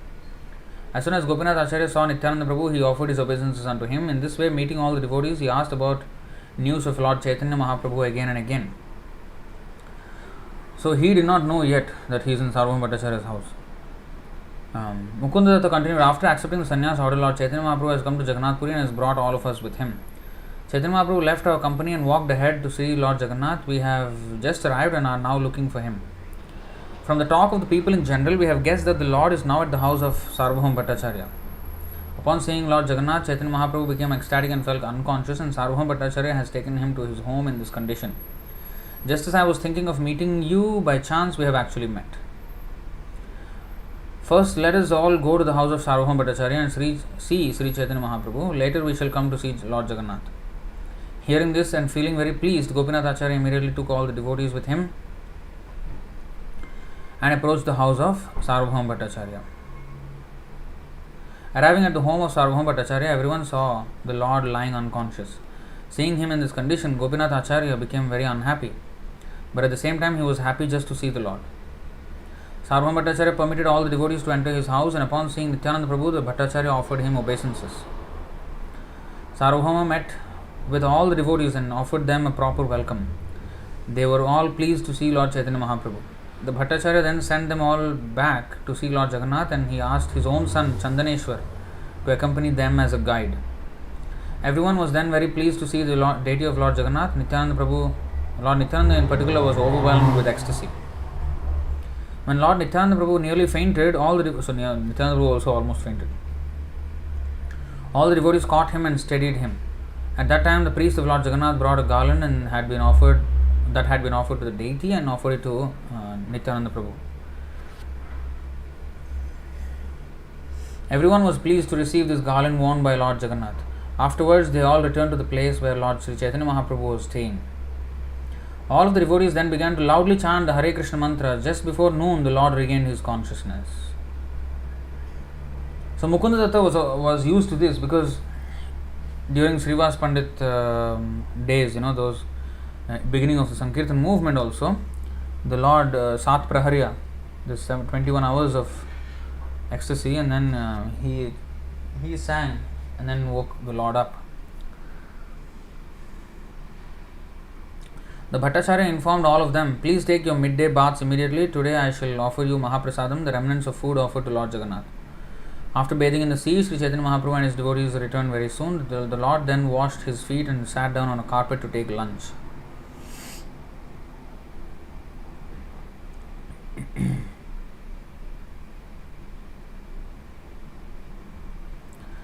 Sarvabhauma Bhattacharya made arrangements to bring various kinds of Mahaprasadam from Jagannath temple. Sri Chaitanya Mahaprabhu then accepted lunch with great happiness. Chaitanya Mahaprabhu was offered special rice and first-class vegetables on golden plates. He thus took lunch in the company of his devotees. While Sarvabhauma Bhattacharya personally distributed the prasadam, Lord Chaitanya Mahaprabhu requested him, please give me only boiled vegetables. Lafra Vyanjan is a preparation in which many vegetables are boiled together, and then a chenka is added consisting of spices like cumin, black pepper and mustard seed. You can offer the cakes and preparations made with condensed milk to all the devotees and offer only Lafra Vyanjan to me. Hearing this, Bhattacharya folded his hands and spoke as follows, today all of you please try to taste the lunch just as Lord Jagannath accepted it. After saying this, he made them all eat the various cakes and condensed milk preparations. After feeding them, he offered them water to wash their hands, feet and mouth. Begging permission from Lord Chaitanya Mahaprabhu and his devotees, Sarvabhauma Bhattacharya then went with Gopinath Acharya to take lunch. After finishing their lunch, they returned to Lord Chaitanya Mahaprabhu. So, offering his obeisances to Chaitanya Mahaprabhu, Sarvabhauma Bhattacharya said, Namo Narayanaya, I offer my obeisances to Narayan. In return, Chaitanya Mahaprabhu said, Krishne Matirastu, let your attention be on Krishna. So, purport, it is the etiquette among sannyasis, those on the fourth platform of spiritual life, to offer respects by saying Om Namo Narayanaya. This greeting is used especially by Mayavadi sannyasis. According to the Smriti scriptures, the sannyasi should not expect anything from anyone, nor should he consider himself identical with the Supreme Personality of Godhead. Vaishnava sannyasis never think of themselves as being one with the Lord. They always consider themselves eternal servants of Krishna, and they want to see everyone in the world become Krishna conscious. For this reason, a Vaishnava sannyasi always offers his blessings to everyone, saying, Krishne Matirastu, may you become Krishna conscious.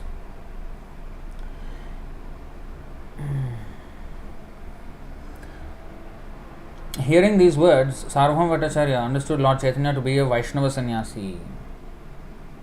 So Sarvabhauma Bhattacharya is an expert scholar. Sarvabhauma means he has conquered the whole earth. Nobody was a match in arguing with him in logical arguments. Not even the sannyasis. He used to teach the sannyasis. He is a grihastha.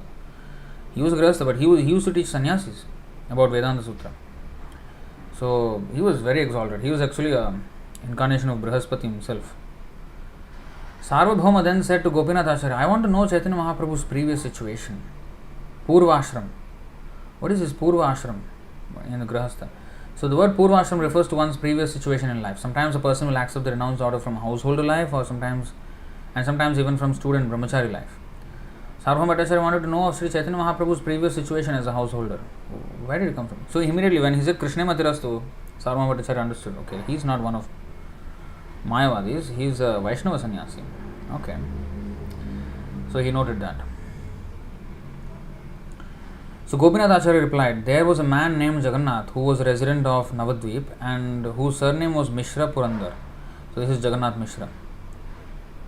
Lord Chaitanya Mahaprabhu is the son of that Jagannath Mishra, and his former name was Vishwambhar Mishra. He also happens to be the grandson of Nilambar Chakravarti. So this Nilambar Chakravarti, just now we heard. So he is the grandson of Nilambar Chakravarti. So the Bhattacharya said, Nilambar Chakravarti was a classmate of my father Maheshwar Visharad. Okay, so Nilambar Chakravarti is the grandfather of Chaitanya Mahaprabhu, and that Nilambar Chakravarti was a classmate of my father, Maheshwar Visharad. I knew him as such. So in this way, there was a very close, association between Sarvabhauma Bhattacharya and Chaitanya Mahaprabhu. Jagannath Mishra Purandar was respected by my father. Um, Thus, because of their relationship with my father, I respect both Jagannath Mishra and Nilambar Chakravarti, Sarvabhauma Bhattacharya is saying. Hearing about Sri Chaitanya Mahaprabhu belonged to the Nadia district, Sarvabhauma Bhattacharya became very pleased and addressed the Lord as follows. You are naturally respectable, besides you are a sannyasi, thus I wish to become your personal servant, Sarvabhauma Bhattacharya said.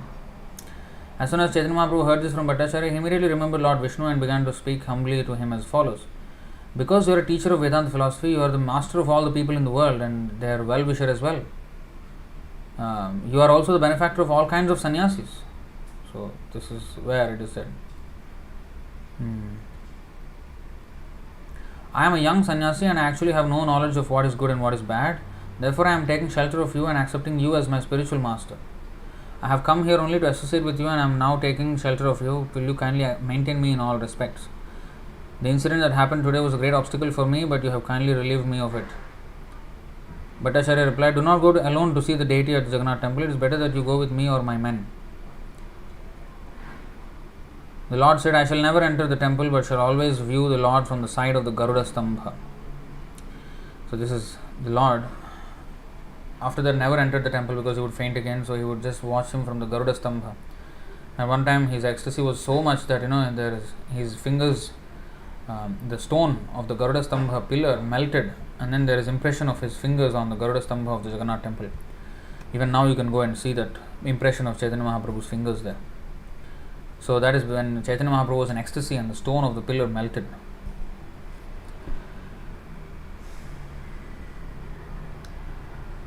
So this was Mukunda's involvement just in the beginning of the talks between Chaitanya Mahaprabhu and Sarvabhauma Bhattacharya. And after this, they have a lengthy talk. And Chaitanya Mahaprabhu changes him into a devotee. After that also Mukunda is there. And that we will read here, I think.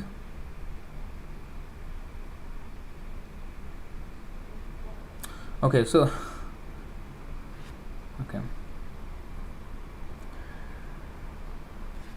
I think we will read this whole part. Okay, so Sarvabhauma Bhattacharya then told Gopinath Acharya, take Goswamiji and show him Lord Jagannath. Also, the apartment belonging to my maternal aunt is in a very solitary place. Make all arrangements for him to stay there.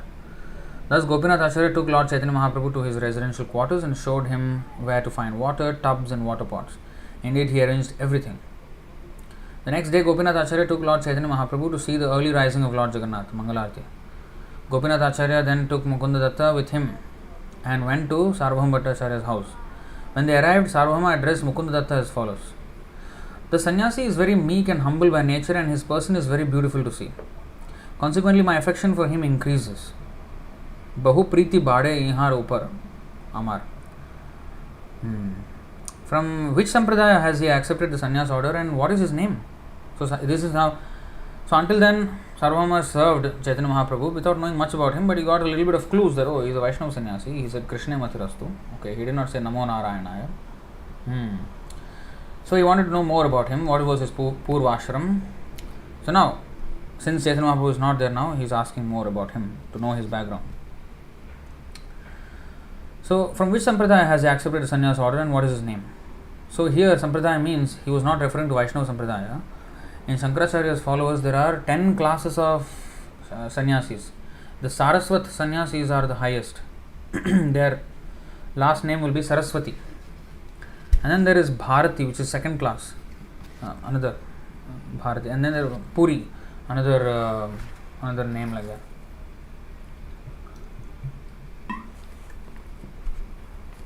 So Madhavendra Puri, Ishwar Puri, like that. So this Puri is not considered such a high grade of sannyas.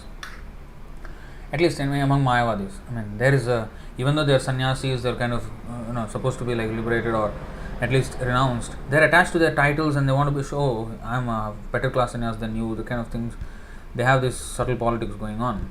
So there are these 10 types of sannyas names, and each of the sannyasis have brahmachari names under them. Actually, in one purport, Srila Prabhupada actually lists down all the 10 names of the sannyasis in Mayavad, Shankaracharya's sampradaya, Upper Sampradaya. And then the brahmacharis who come under that, those specific sannyasis have their own particular names. So in this way, just by knowing his name, you can know which type of sannyas he is. So that's what he wanted to know. From which sampradaya has he accepted sannyas, and what is his name? Gopinath Kohe, Naam Shri Krishna Chaitanya, Guru Ihar Keshav Bharati Mahadhanya. Gopinath Acharya replied, the Lord's name is Shri Krishna Chaitanya. So Chaitanya is another, it's a brahmachari name in this Mayavadi thing. And his sannyas preceptor is the greatly fortunate Keshav Bharati. So when he knew this, then he said, Sarvabhauma Bhattacharya said, Sri Krishna is a very good name, but he belongs to the Bharati community. Therefore he is a second class sannyasi. You see how he was. Gopinath Acharya replied, Sri Krishna Chaitanya Mahaprabhu does not rely on any external formality. There is no need for him to accept the sannyas order from a superior sampradaya. The Bhattacharya inquired, Sri Chaitanya Mahaprabhu is in full-fledged youthful life. How can he keep the principles of sannyas?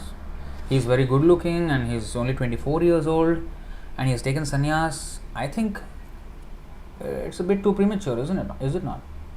How is he going to maintain the principles of sannyas? He felt a little bit compassion. Not like trying to find fault, but I am worried for this man, you know. So then he said, I shall continually recite Vedanta philosophy before Chaitanya Mahaprabhu so that he may remain fixed in his renunciation. Let me help him in his renunciation. I am householder, never mind, but I will help him in his renunciation by constantly, reciting Vedanta and thus enter upon, so that he may remain fixed in his renunciation and thus enter upon the path of monism, this Advaita.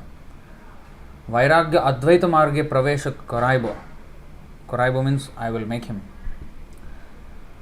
निरंतर यहाँ के वेदांत सुनाइबो वैराग्य अद्वैत मार्गे प्रवेश कराइबो. Actually here, I think here there is a mention of this. No, it's not. Okay, never mind. Sarvabhauma Bhattacharya then suggested, if Sri Chaitanya Mahaprabhu would like, I could bring him into a first class sampradaya by offering him saffron cloth and performing the reformatory process again.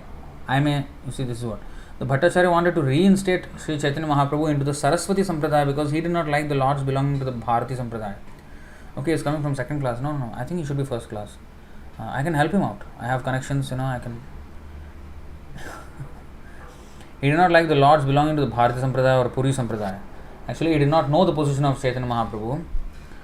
As the Supreme Personality of Godhead, Chaitanya Mahaprabhu did not depend on any inferior or superior sampradaya.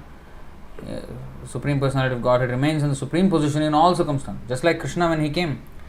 He was born of Kshatriya parents, but he immediately accepted Vaishya occupation, which is not considered very high. Vaishya is third class. But he accepted Gopala, Gopalaka. So he took care of cows. So, and agriculture, Balram with that Haladhara, and the plough. So agriculture and cow protection, Krishna and Balram, they established this Vaishya principles in the beginning of their lives and later on moved to Mathura and Dwarka and established Kshatriya principles. But why did they come in Vaishya and Kshatriya principles? Because Namo Brahmanya Devaya Go Brahmana Hitaya Cha. Krishna is Namo Brahmanya Devaya and Go Brahmana Hitaya Cha. So Brahmanya Devaya means Krishna is worshipped by Brahmanas.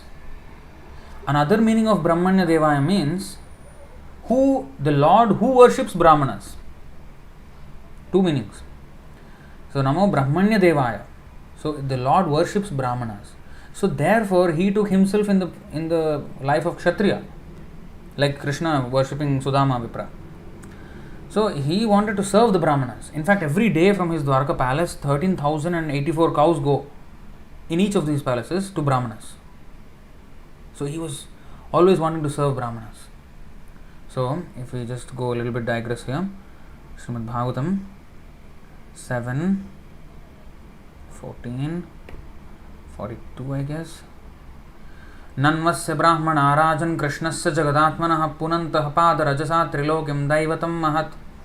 My dear Yudhishthira, the Brahmanas, especially those engaged in preaching the glories of the Lord throughout the entire world, are recognized and worshipped by the Supreme Personality of Godhead, who is the heart and soul of all creation. The Brahmanas, by their preaching, sanctify the three worlds with the dust of their lotus feet, and thus they are worshipable even for Krishna. Now, in this regard, 11, 17, 17, I guess. Okay, let's see. 11, 17, 17. Yeah, these are the qualities of Kshatriya. Tejo balam dhriti shauram. Okay, before this is Brahmanas. Shamo damastapa shaucham. This is similar to Bhagavad Gita verse 11, 17, 16. Santoshah kshantirarjavam madbhaktischa daya satyam brahma prakritaya stvimaha. So now this is Kshatriyas. Tejo balam dhriti shauryam titik shaudaryam udyamah sthiryam brahmanyam aishwaryam kshatra prakritaya stvimaha. Brahmanyam, being always eager to serve the Brahmanas. This is not mentioned in the Bhagavad Gita as one of the qualities of Kshatriya, but here in the Bhagavatam, in Uddhava Gita, the Lord mentions Brahmanyam means being always eager to serve the Brahmanas. So Krishna took this Kshatriya occupation to serve the Brahmanas. So of course in Chaitanya Mahaprabhu he took the status of Brahmana in the Brahmana community. Now let's look at Vaishyas, next verse 11, 17, 18. Astikyam dana nishthacha adambho brahma sevanam. Again brahma sevanam, service to Brahmanas. Astikyam dana nishthacha adambho brahma sevanam atushtir artho pachayir vaishya prakritayastvimaham. Faith in Vedic civilization, dedication to charity, freedom from hypocrisy, service to the Brahmanas, and perpetually desiring to accumulate more money are the natural qualities of self. In fact, here it is said perpetually desiring to accumulate more money, but here it is mentioned atushtihi artha upachayayir, remaining dissatisfied. Atushtihi, tushti means satisfied. Atushti, always remaining dissatisfied with how much ever wealth he has, he'll not be happy. He wants to earn more. That is Vaishya. But what does he do with that money? Dana nishtha, dedicated to charity. He is unrelenting in earning money. He will thrash any competition, whatever can get him money. He will do business, and then he will serve the Brahmanas with that, not to keep to himself. The ideal Vaishya.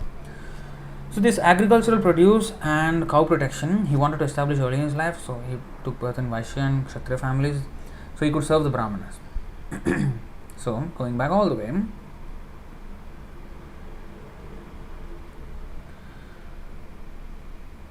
So even though Krishna took birth in inferior thing, it doesn't change his position from being Supreme Personality of Godhead.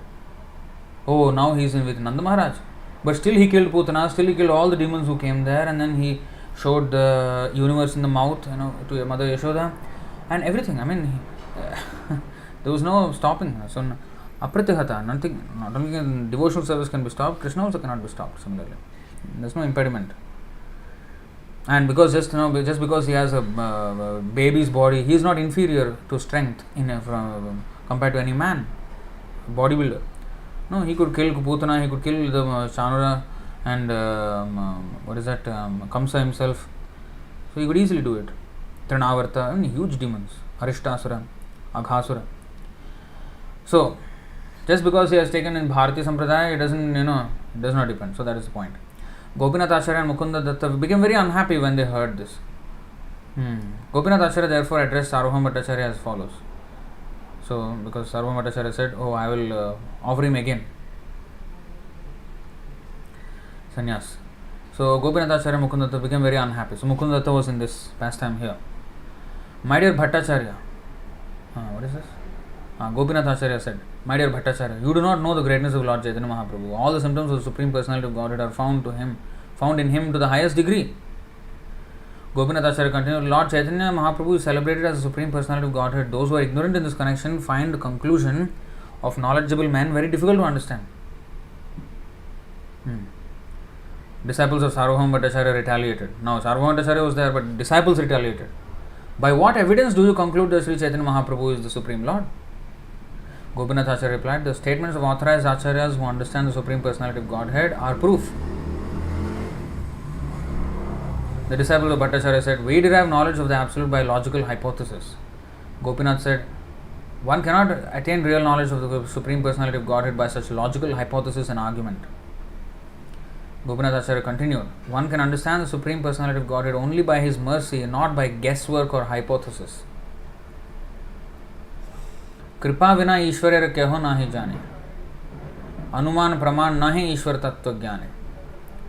The Acharya continued, if one receives but a tiny bit of the Lord's favor by dint of devotional service, he can understand the nature of the Supreme Personality of Godhead. Athapite Devapadam. I knew this was coming. So, this is from Bhagavatam. My Lord, if one is favored by even a slight trace of the mercy of your lotus feet, he can understand the greatness of your personality. But those who speculate in order to understand the Supreme Personality of Godhead are unable to know you even though they continue to study the Vedas for many years. So, he was, यद्यपि जगद्गुरु तुम्ही शास्त्र ज्ञानवान पृथ्वी ते नाही पंडित तुम्हार समान ईश्वरेर कृपा लेशन नाही क तुमाते अतएव ईश्वर तत्वन ना पार जानिते. So he Gopinath Acharya then addressed Sarvabhauma Bhattacharya. You are a great scholar and a teacher for many disciples. Indeed, there is no other scholar like you on earth. Nonetheless, because you are bereft of even a pinch of the Lord's mercy, you cannot understand Him, even though He is present in your home.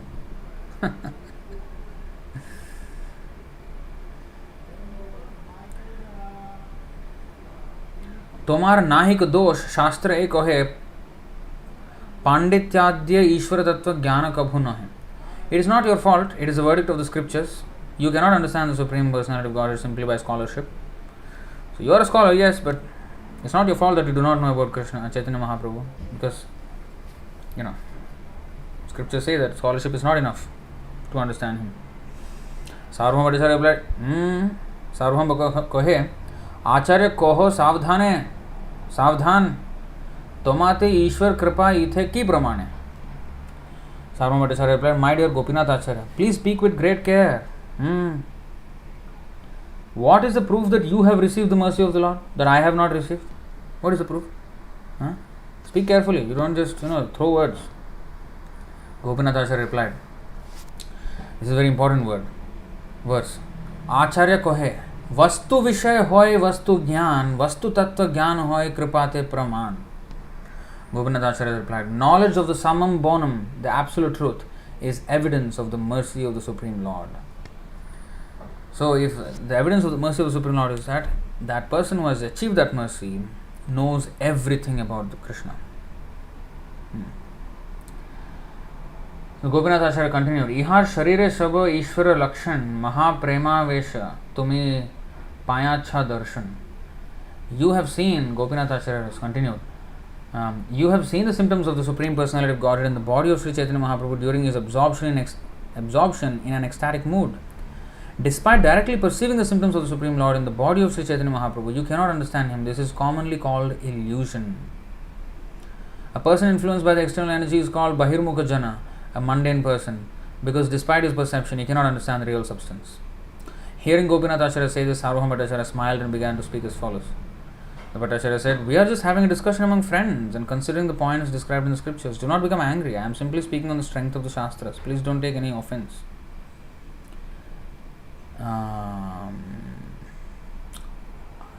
Maybe I am getting it wrong. Amogha is the Sarvabhauma Bhattacharya's son-in-law, who was actually a non-devotee, an offender, and then Sarvabhauma Bhattacharya wanted him to become a devotee. Now, Gopinath Acharya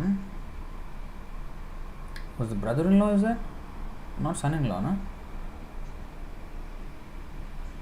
Whatever. Anyway. So Chaitanya Mahaprabhu, I always get confused between Gopinath Acharya and Amogha. So anyway, Sri Chaitanya Mahaprabhu is certainly a great uncommon devotee, but we cannot accept him as an incarnation of Lord Vishnu because according to Shastra there is no incarnation in this age of Kali, and he was true. There is no incarnation in the age of Kali. अतएव त्रियुग करे कही विष्णु नाम कलियुग अवतार नाही शास्त्र ज्ञान. Another name for Lord Vishnu is Triyuga because there is no incarnation of Lord Vishnu in Kali Yuga. Indeed, this is the verdict of the revealed scriptures. So this is how one must test. So he was properly arguing. Sister's husband, Gopinath Acharya. Yeah, brother-in-law, not son-in-law, sorry. So Nishita Mataji is quoting here Adilila 10.130. Sarvabhauma Bhattacharya, one of the biggest branches of the Tree of the Lord, and his sister's husband, Sri Gopinath Acharya. So, brother-in-law, sorry. I was always saying son-in-law. So, upon hearing this, Gopinath Acharya became very unhappy. He said to the Bhattacharya, "You consider yourself the knower of all Vedic scriptures.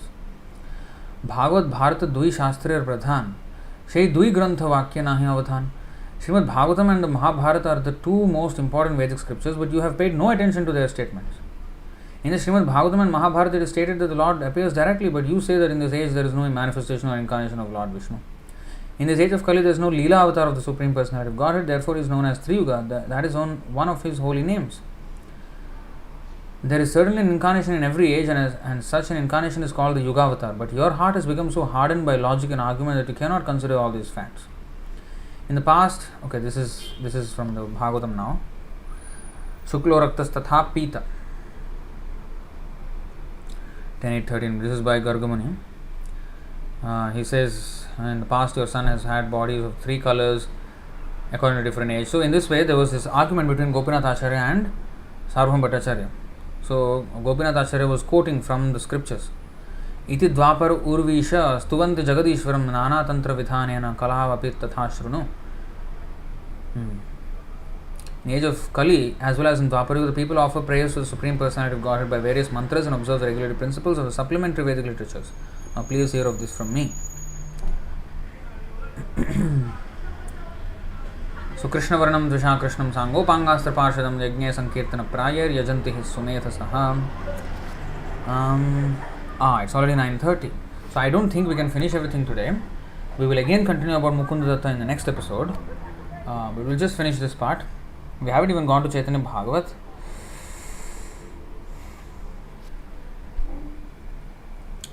I'm reading all this, although Mukunda Datta is not personally mentioned here much, but Mukunda Datta was the audience to this conversation here. And after this he expresses a little bit feelings. So I just wanted to read until then. So that incarnation is yellowish in hue and is always associated with his plenary expansions such as Nityananda Prabhu. And Gadadhar, as well as his devotees and associates such as Swarup Damodar. So, Suvarna Varna Hemango, this is from Mahabharata. This is Briha Vishnu Sahasranama Stotra.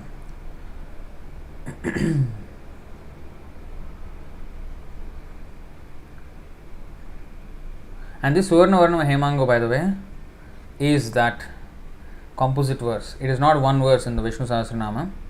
These first two lines are from the 79th verse of the Vishnu Sahasranam, and the second two lines are from the 62nd verse of the Vishnu Sahasranam. Put them together, and that's how this was quoted. So this is a composite verse. So there's this kind of things I came to know because even Antilila is there. A lot of pastimes.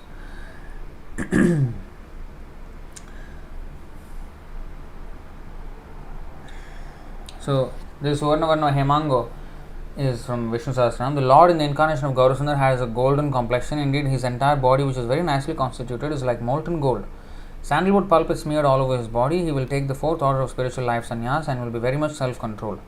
He will be distinguished from Mayavadi sannyasis in that he will be fixed in devotional service and will spread the Sankirtan movement. So, Tomar आगे एटो कथार नाहि प्रयोजन ऊषर भूमिते जैन बीजर रोपण. Gopinath Acharya then said, there is no need to quote so much evidence from the Shastras, for you are a very dry speculator.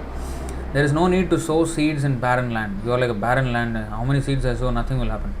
There will be no fruit. তোমার উপরে তার কৃপা যবে হবে এই সব সিদ্ধান্ত তবে তুমি হো কহিবে. When the Lord will be pleased with you, you will understand these conclusions and will quote from the Shastras. You will quote from the Shastras yourself when the Lord will be pleased with you. তোমার যে শিষ্য কহে কুতর্ক নানাবাদ ইহার কি দোষ এই মায়ার প্রসাদ. The false arguments and philosophical word jugglery of your disciples are not faults of theirs. They have simply received the benediction of Mayavad philosophy. Maya or Prasad. They are being benedicted by Maya, basically.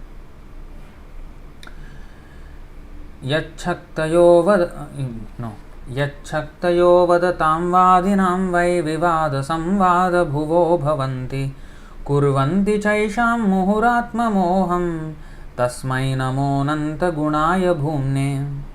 This is 6.4.31. Very, very important verse. I offer my respectful obeisances unto the Supreme Personality of Godhead, who is full of unlimited qualities and whose different potencies bring about agreement and disagreement between disputants. Thus, the illusory energy again and again covers the self-realization of both disputants. But still, although that's why dispute usually agitates one's mind, and Vaishnavas shouldn't be participating in disputes, but still, Vaishnava does that just to establish the supremacy of the Lord in the company of other philosophers. So, for that reason, we have to enter these disputes and present the infallible philosophy of Chaitanya Mahaprabhu.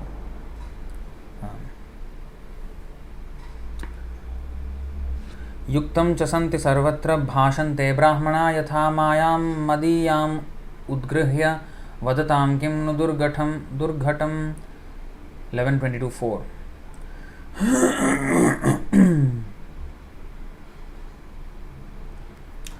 Okay, so Divya Mataji, Rajeshwari Mataji is saying Antilila. Okay, he wanted us to remind you about Antilila references at the very beginning. Yeah, so maybe let's try to finish the Chaitanya Charitamrita references, and next episode we will go into Chaitanya Bhagavatam. There will be a little more detail there, so we will read that. In almost all cases, whatever learned Brahmanas speak becomes accepted. Nothing is impossible for one who takes shelter of my illusory energy and speaks under her influence. That means he can speak any nonsense. Actually, if you go to 11:24, because all material elements are present everywhere, it is reasonable that different learned Brahmanas have analyzed them in different ways. All such philosophers spoke under the shelter of my mystic potency, and thus they could say anything without contradicting the truth.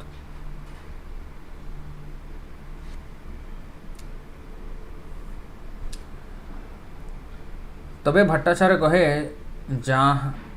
जाह गोसाईर स्थाने आमार नामे गण सहित कर निमंत्रणे. After hearing this from Gopinath Acharya, Sarvabhauma Bhattacharya said, first go to the place where Sri Chaitanya Mahaprabhu is staying and invite him here with his associates. Ask him on my account. Take Jagannath Prasadam and first give it to Chaitanya Mahaprabhu and his associates. After that, come back here and teach me well. Gopinath Acharya was the brother-in-law of Sarvabhauma Bhattacharya. There it goes.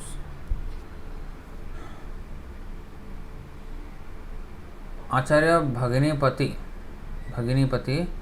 Shalak Bhattacharya Ninda Stuti Hasya Shiksha Karano Acharya. So he was brother-in-law of Sarvabhauma Bhattacharya. Therefore, their relationship was very sweet and intimate. Under the circumstances, Gopinath Acharya taught him by sometimes blaspheming him, sometimes praising him, and sometimes laughing at him. This has been going on for some time. आचार्यर सिद्धांत मुकुंदर होइलो संतोष भट्टाचार्यर वाक्य मने होइलो दुख रोष. Rosh means anger, unhappiness, dukkha. So Srila Mukunda Datta, here again he comes, felt very satisfied to hear the conclusive statements of Gopinath Acharya, but he became very unhappy and angry to hear the statements put forward by Sarvabhauma Bhattacharya. Goshair sthane Acharya koilo agaman, Bhattacharya name tare koilo nimantran. According to the instructions of Sarvabhauma Bhattacharya, Gopinath Acharya went to Sri Chaitanya Mahaprabhu and invited him on the Bhattacharya's behalf. The Bhattacharya statements were discussed before Chaitanya Mahaprabhu. Gopinath Acharya and Mukunda Datta disapproved of the Bhattacharya statements because they caused mental pain.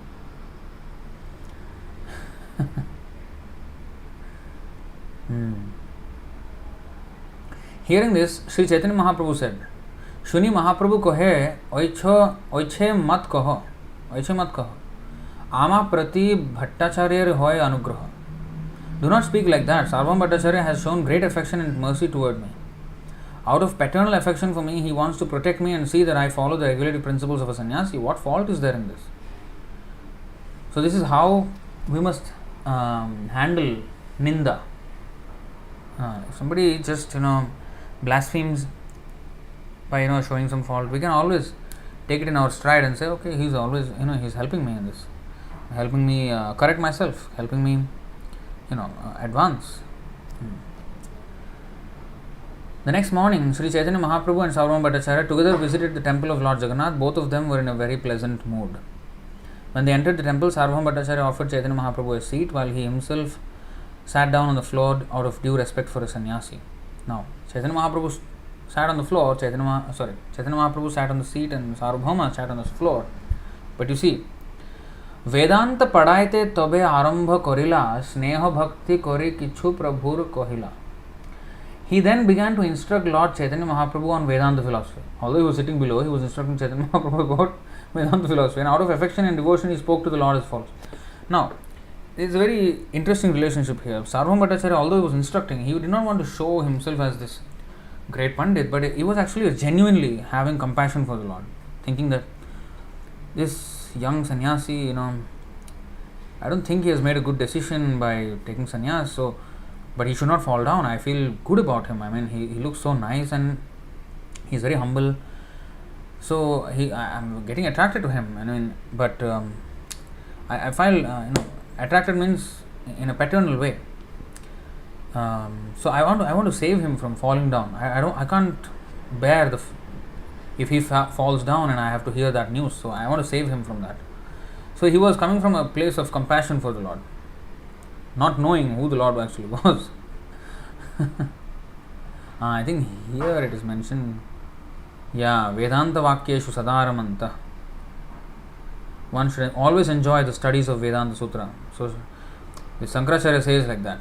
Vedanta Vakyeshu Sadaramanta. But actually only devotees can really relish the Vedanta Vakya.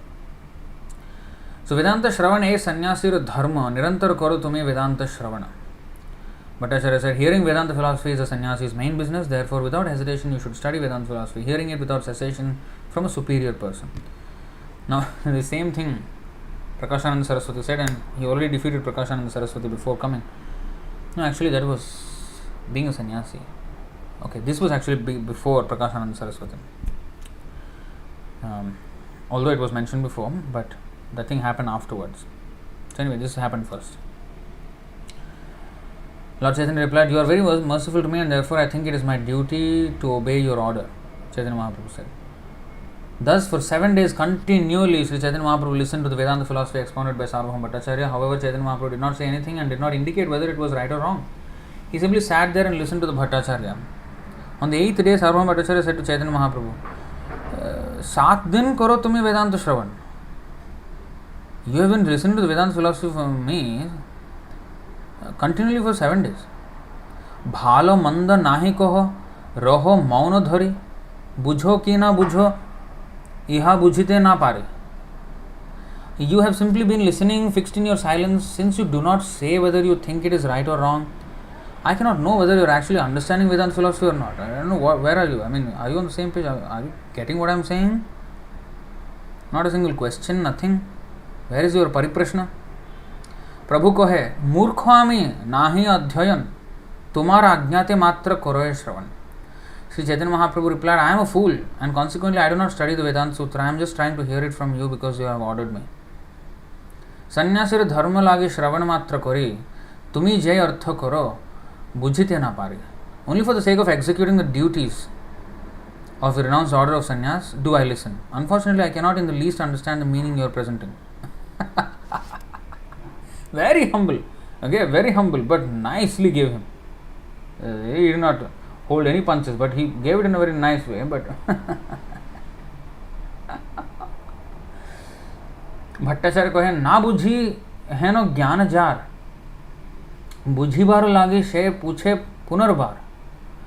Sarvabhauma Bhattacharya replied, I accept that you do not understand. Yet even one who does not understand inquires about the subject matter. Tumi shuni shuni roho mauno matra dhari. Hridaya ki ache tomar bujhite na pare. You are hearing again and again, yet you keep silent. I cannot understand what is actually within your mind. Tumi shuni shuni roho mauno matra dhari. Prabhu kohe, sutrer artho bujhiye nirmal. Tomar vyakhya shuni mano hoito vikal. So Chaitanya Mahaprabhu then revealed his mind, saying, I can understand the meaning of each sutra very clearly, but your explanations have simply agitated my mind. Sutrer artho bhashya kohe prakashya. Tumi bhashya koho sutrer artho achhadiya. Achhadiya means covered. The meanings of the aphorisms in Vedanta Sutra contain clear purports in themselves, but other purports you presented simply covered the meanings of the sutras like a cloud. Please refer to Adilila, 7th chapter, verses 106 to 146. सूत्रेर मुख्य अर्थ ना करो हो व्याख्यान, कल्पनार्थे तुम्हें ताहा करो आच्छादन. You do not explain the direct meaning of the Brahma Sutras. Indeed, it appears that your business is to cover the real meaning. Now he's coming to the point and getting straight to the point. Your effort seems to be to cover the meaning. Upanishad शब्दे जे मुख्य अर्थ होय, से अर्थ मुख्य व्यास सूत्रे सबक होय. Chaitanya Mahaprabhu continued, the Vedanta Sutra is a summary of all Upanishads. Therefore, whatever direct meaning is there in the Upanishads is also recorded in the Vedanta Sutra or Vyasa Sutra. मुख्यार्थ छाड़िया करो गौणार्थ कल्पना, अभिधा वृत्ति छाड़ी करो शब्देर लक्षण. For each sutra, the direct meaning must be accepted without interpretation. However, you simply abandon the direct meaning and proceed with your imaginative interpretation. So, in this way, he started criticism of Sarvabhauma Bhattacharya. He was taking down one by one, step by step, he was deconstructing the entire explanation of Sarvabhauma Bhattacharya that he did for 7 continuous days. Pramaner madhye shruti praman pradhan, shruti jay mukhyartha ko hai shaisha praman. Although there is other evidence, the evidence given in the Vedic version must be taken as foremost. Vedic versions understood directly are first class evidence. Jivera asthi vishtha dui shankha gomay, shruti vakya shay dui mahapavitra hoy. Asthi vishtha shankha gomay. So this is very important. Chaitanya Mahaprabhu continued, conch shells and cow dung are nothing but the bones and the stool of some living entities. But according to the Vedic version, they are both considered very pure. Swatah praman veda satya jay koy, lakshana korile swatah pramanya hani hoy. The Vedic statements are self-evident. Whatever is stated there must be accepted. If we interpret it according to our own imagination, the authority of the Vedas is immediately lost. How can we interpret? So in this way, this whole thing goes. So Chaitanya Mahaprabhu, he said, Vyasa Sutrer Artho Jaiche Suryar Kiran Swakalpita Bhashya Meghe Kore Achhadan. The Brahma Sutra compiled by Vyasadeva is as radiant as the sun. One who tries to interpret its meaning simply covers that sunshine with a cloud. Ved Puran Kohe Brahma Nirupan Shai Brahma Brihad Vastu Ishwar Lakshan. All the Vedas and literature that strictly follow the Vedic principles explain that the Supreme Brahman is the absolute truth, the greatest of all and the feature of the Supreme Lord. So in this way, he goes on to describe the entire thing, and finally, here, it goes on for 100 more verses actually, 135 more verses almost. So we can read that sometime else, but you see, this is what happened. Okay, here, now,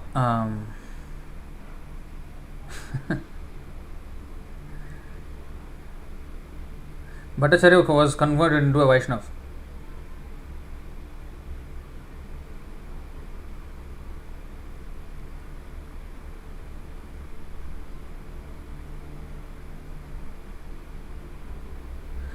येषां स एष भगवान् दययेदनन्तः सर्वात्मनाश्रितपदो यदि निर्व्यलीकं ते दुस्तरामतितरन्ति च देवमायां नैषां ममाहमिति धीः श्वशृगाल भक्ष्ये.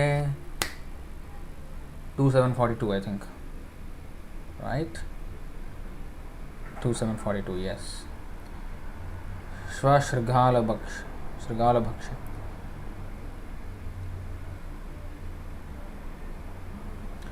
So anyway, so Bhattacharya became a great devotee. So then Gopinath Acharya says this, Chaitanya Mahaprabhu actually is saying, okay,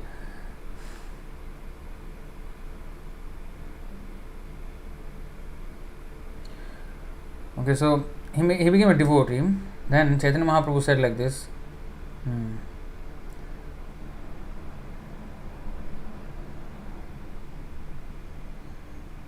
आजी मुई अनायासे जिनिनु त्रिभुवन आजी मुई करिनु वैकुंठ आरोहण. Chaitanya Mahaprabhu said, "Today I have conquered the three worlds very easily. Today I have ascended to the spiritual world because I have made one offender into a devotee." The goal of human perfection is stated here in brief. One has to surpass all the planetary systems of material universe. So Krishna, I have attained the favor of Krishna just by making this person a devotee. So he was very happy. Chaitanya Mahaprabhu continued, "I think that today all my desires have been fulfilled because I see that Sarvabhauma Bhattacharya has acquired faith in the Mahaprasadam of Lord Jagannath. Until now he was eating Mahaprasadam, but he did not have faith. So how did he know he got faith? Because Chaitanya Mahaprabhu went to Mangalarati and brought the prasadam and woke up Bhattacharya, who was still sleeping, just waking up, and then he did not even brush his teeth. But when the Lord gave him, here is a Mahaprasadam from Jagannath, immediately he quoted two verses from Sarvabhauma Bhattacharya, because Pandit, So he quoted two verses from Padma Purana and said that immediately one must accept Mahaprasadam without even any formality, without brushing his teeth. He accepted the Mahaprasadam because it must be honored at all costs. So in that way, when he said that, Chaitanya Mahaprabhu got convinced. So indeed, today you have undoubtedly taken shelter of the lotus feet of Krishna, and Krishna without reservation has become very merciful toward you. My dear Bhattacharya, today you have been released from the material bondage and the bodily conception of life. You have cut to pieces the shackles of the illusory energy. So in this way he was glorifying him. When a person takes shelter of the lotus feet of the Supreme Personality of Godhead without reservation, the unlimited merciful Lord bestows his causeless mercy upon him. Thus he can pass over the insurmountable ocean of nescience. Those whose intelligence is fixed in the bodily conception, who think I am this body, are fit food for dogs and jackals. The Supreme Lord never bestows his mercy upon such people. After speaking to Sarvabhauma Bhattacharya in this way, Sri Chaitanya Mahaprabhu returned to his residence. From that day on, the Bhattacharya was free because his false pride had been dismantled.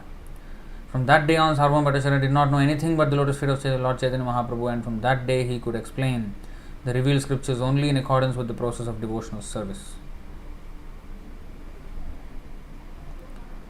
Seeing that Sarvabhauma Bhattacharya was firmly fixed in the cult of Vaishnavism, Gopinath Acharya, his brother-in-law, began to dance, clap his hands and chant Hari Hari. The next day, the Bhattacharya went to visit the temple of Lord Jagannath, but before he reached the temple, he went to see Chaitanya Mahaprabhu. When he met Lord Chaitanya Mahaprabhu, Bhattacharya fell down flat to offer him respects, and after offering various prayers to him, he spoke of his previous bad disposition with great humility. And the Bhattacharya asked Chaitanya Mahaprabhu, which item is most important in the execution of devotional service? Most important. The Lord replied that the most important item was the chanting of the holy name of the Lord. Immediate answer by Chaitanya Mahaprabhu. Bhakti sadhan shrestha shunite hoilo mano. Prabhu upadesh koilo nama sankirtana.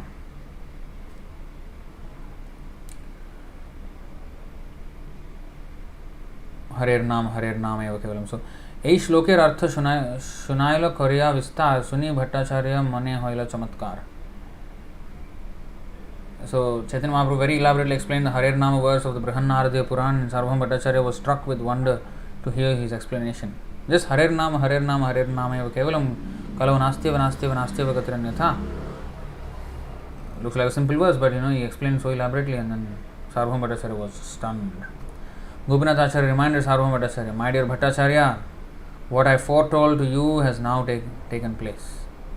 Ami purve je kohilo, shuno Bhattacharya, tumar sheta hoilo. Bhattacharya kohe, tare kari namaskare, tumara sambandhe prabhu kripa koilo more. Offering his obeisances to Gopinath Acharya, Bhattacharya said, because I am related to you and you are a devotee, by your mercy the Lord has shown mercy to me. Very important point. Tumar sambandhe. Somehow or other, if we get connected to a Vaishnava, we get the mercy of Krishna. Because I am related to you and you are a devotee. Tumi Mahabhagavat, Ami Tarka Andhe, Prabhu Kripa Koilo Mora Tumara Sambandhe. You are a first class devotee, whereas I am in the darkness of logical arguments. Because of your relationship with the Lord has bestowed his benediction upon me. Chaitanya Mahaprabhu was very pleased with this humble statement. After embracing the Bhattacharya, he said, now go see Lord Jagannath in the temple. After visiting the temple of Lord Jagannath, Sarvabhauma Bhattacharya returned home with Jagadananda and Damodar. The Bhattacharya brought large quantities of excellent food, remnants blessed by Lord Jagannath. All this prasadam was given to his own Brahmana servant along with Jagadananda and Damodar. Here. निजकृत दुई श्लोक लिखिया थाल पाते प्रभु के दिहो बोली दिलो जगदानंद हाते. So, Sarvabhauma Bhattacharya then composed 2 verses on the leaf of a palm tree. Giving the palm leaf to Jagadananda Prabhu, the Bhattacharya requested him to deliver it to Sri Chaitanya Mahaprabhu. So Jagadananda Pandit came with Chaitanya Mahaprabhu in that party. He said, you give these 2 verses that I have composed to Chaitanya Mahaprabhu. Now, प्रभु स्थाने आयला दुहे प्रसाद पत्री लया मुकुंद दत्त पत्री नील तार हाथे पाया. Jagadananda and Damodar then returned to Sri Chaitanya Mahaprabhu, bringing him both the prasadam and the palm leaf on which the verses were composed. But Mukunda Datta took the palm leaf from the hands of Jagadananda before he could deliver it to Sri Chaitanya Mahaprabhu. Mukunda Datta knew Chaitanya Mahaprabhu doesn't like to be glorified, and he must have written verses glorifying Chaitanya Mahaprabhu, and he would tear it to pieces. दुई श्लोक बाहिर भीते लिखिया राखिला तबे जगदानंद पत्री प्रभु के लया दिला. Mukunda Datta then copied the 2 verses on the wall outside the room. After this, Jagadananda took the palm leaf from Mukunda Datta and delivered it to Lord Chaitanya Mahaprabhu. Prabhu shloka padi patra chindiya felila bhitye dekhi bhakta saba shloka kanthe koila. As soon as Lord Chaitanya Mahaprabhu read the 2 verses, he immediately tore up the palm leaf. However, all the devotees read these verses on the outside wall, and they all kept them within their hearts. The verses read as follows.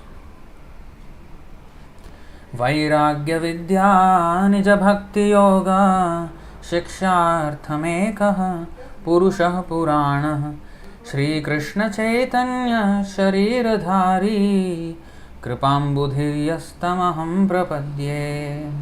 Such an important verse, and it has become, later it will be said, all the Vaishnavas wear this verse as as a necklace.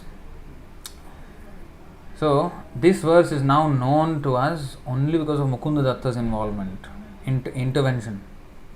Because Sarvabhauma Bhattacharya wrote it, yes, but if not for Mukunda Datta copying those verses on the wall, these verses would not have seen the light of day. But so the Lord tried to hide, Mukunda Datta exposed him.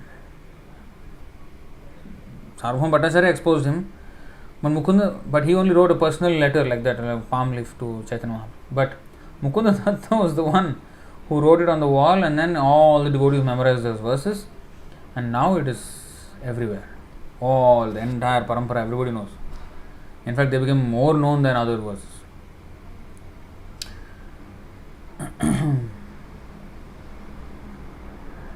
Let me take shelter of the Supreme Personality of Godhead, Sri Krishna, who has descended in the form of Lord Chaitanya Mahaprabhu to teach us real knowledge, his devotional service, and detachment from whatever does not foster Krishna consciousness.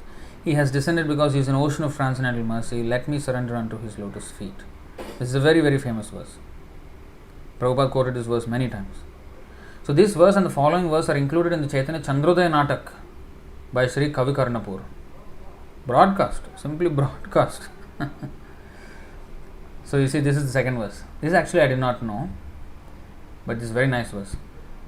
Kalan nashtam bhakti yogam nijam yah pradushkartum Krishna Chaitanya nama avirbhutastasya padaravinde gadham liyatam chitta bhringa. The other tune fits a little more. Kalan nashtam bhakti yogam nijam yah pradushkartum Krishna Chaitanya nama avirbhutastasya padaravinde gadham liyatam chitta bhringa. Let my consciousness, which is like a honey bee, gadham means very deeply. Take shelter of the lotus feet of the. Actually, here that gadham should come, the adjective. Deeply, very strongly, with great immersion. Let my consciousness, which is like a honey bee, take shelter of the lotus feet of the Supreme Personality of Godhead, who has just now appeared as Sri Krishna Chaitanya Mahaprabhu to teach the ancient system of devotional service to himself.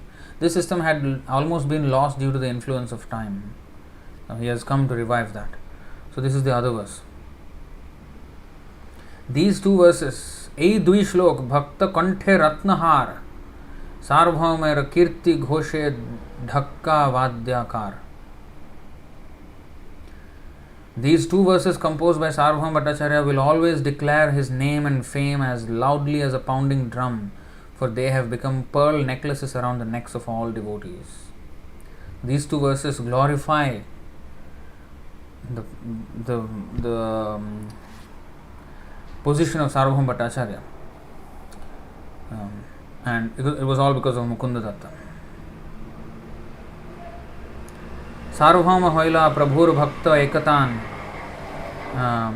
Mahaprabhur seva vina nahi jane an. Indeed, Sarvabhauma Bhattacharya became an unalloyed devotee of Chaitanya Mahaprabhu. He did not know anything but the service of the Lord. So that is the other pastime. And then there is the other one, 10th chapter, Madhya Leela. I don't know if we have time like this. No, I don't think so. No, it's already 10 o'clock. So I will stop here.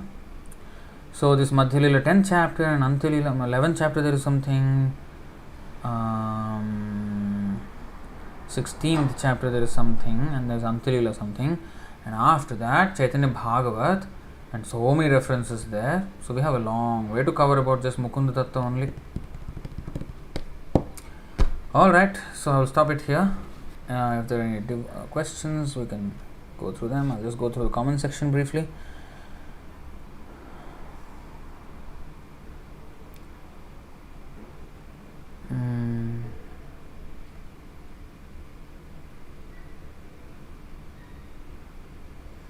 Rajeshwari Mother is asking, Sannyasi can always meet his mother and can perform his last rites too, but not his father. Is that correct, Prabhuji? Is that so? I actually do not know. About that, about the last rites. But I know he can see everyone except his wife. He can see even his children, but not his wife. Village name is Chandanpur. Okay, so Prahlad Prabhu is confirming that it is now called Chandanpur. Okay, so Madhya 13.80. Yes, Naham Vipro na Chanarapatir Napi Vaishyo na Shudro Naham Varni na Chagrihapatir No Vanastho Yatirva Kintu Prodyan Nikhila Paramananda Purnamritabdher Gopi Bhartuh Padakamalayur Dāsa Dāsa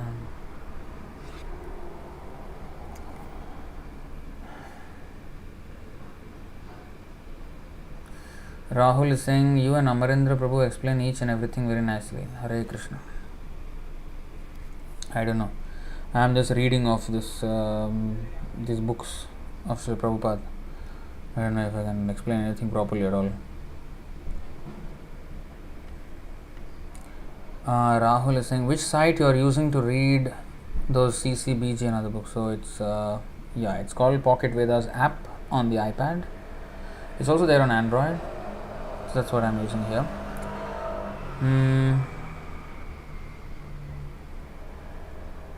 Rajeshwari, Prabhuji, if a Vaishnava takes sannyasi from a Mayavadi sannyasi, then that Vaishnava can change the Ekadandi to Tridandi immediately.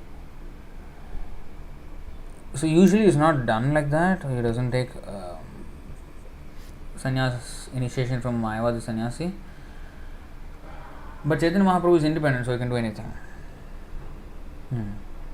Usually he takes from another Vaishnava sannyasi.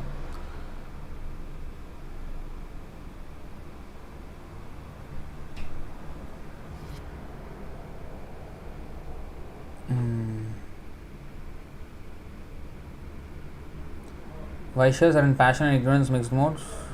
Yes, but I mentioned about the Vaishya and Kshatriya for the reason why Krishna took those positions is because of to serve the Brahmanas and establish cow protection and Namo Brahmane Devaya Go Brahmana Hitaya Cha. So Go and Brahmana Hita.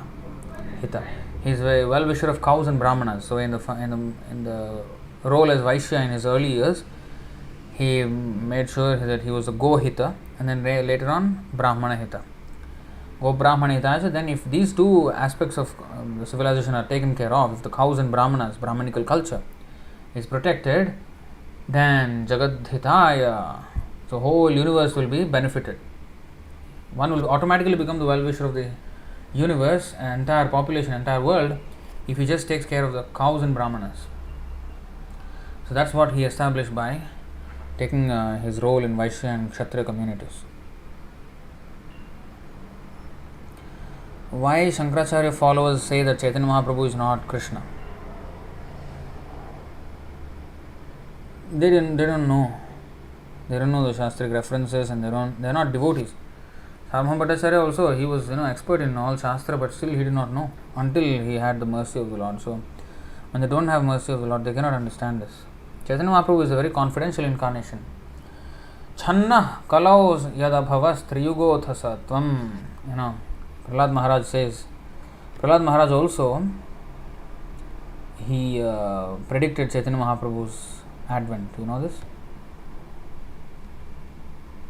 7.9.38. Itham nirtiryagrishideva jhashavatar lokan vibhavayasi hamsa jagat pratipan dharmam mahapurushapasi yuganuvrittam channah kalau yadabhavas triyugotha satvam. Channah means hidden. Channavataram. Channaha, Kalau. In the age of Kali, he is covered. So, in this way, my Lord, you appear in various incarnations as a human being, animal, great saint, demigod, fish, or tortoise, thus maintaining the entire creation in different planetary systems and killing the demoniac principles. According to the age, O my Lord, you protect the principles of religion. In the age of Kali, however, you do not assert yourself as a Supreme Personality of Godhead, and therefore you are known as Triyuga, or the Lord who appears in three yugas. Now, in Kalki form, of course, he comes as the Lord and then he decimates the entire Mlechas and starts Satyuga. But actually, so he was starting Satyuga. So he come to end Kali Yuga. So that is known. But in Chaitanya Mahaprabhu's incarnation, he did not show himself. Even in Buddha incarnation, he hid himself as the Supreme Personality of Godhead. So both may be called as Channavataram. Both in Kali Yuga, both are Channavatara. But especially Chaitanya Mahaprabhu's incarnation is way more significant than Buddha. Because Buddha actually took, Vedana Maniya Bauddha Hoita Nastik. So Buddhists, they don't believe in Vedas. So he rejected the Vedas. Nindasi Yajna Vidhe. So, but Chaitanya Mahaprabhu not only taught devotional service, but he taught the highest limits of devotional service in the form of the service of Radharani, manifested Radharani's mood, and then this conjugal love. He made known to the whole world Chaitanya Mahaprabhu's contribution. Namo Mahavadanyaya Krishna Prema Pradayate Krishnaya Krishna Chaitanya Namne Gauratvashe Namah. So although he is hidden, he is more merciful than Krishna himself.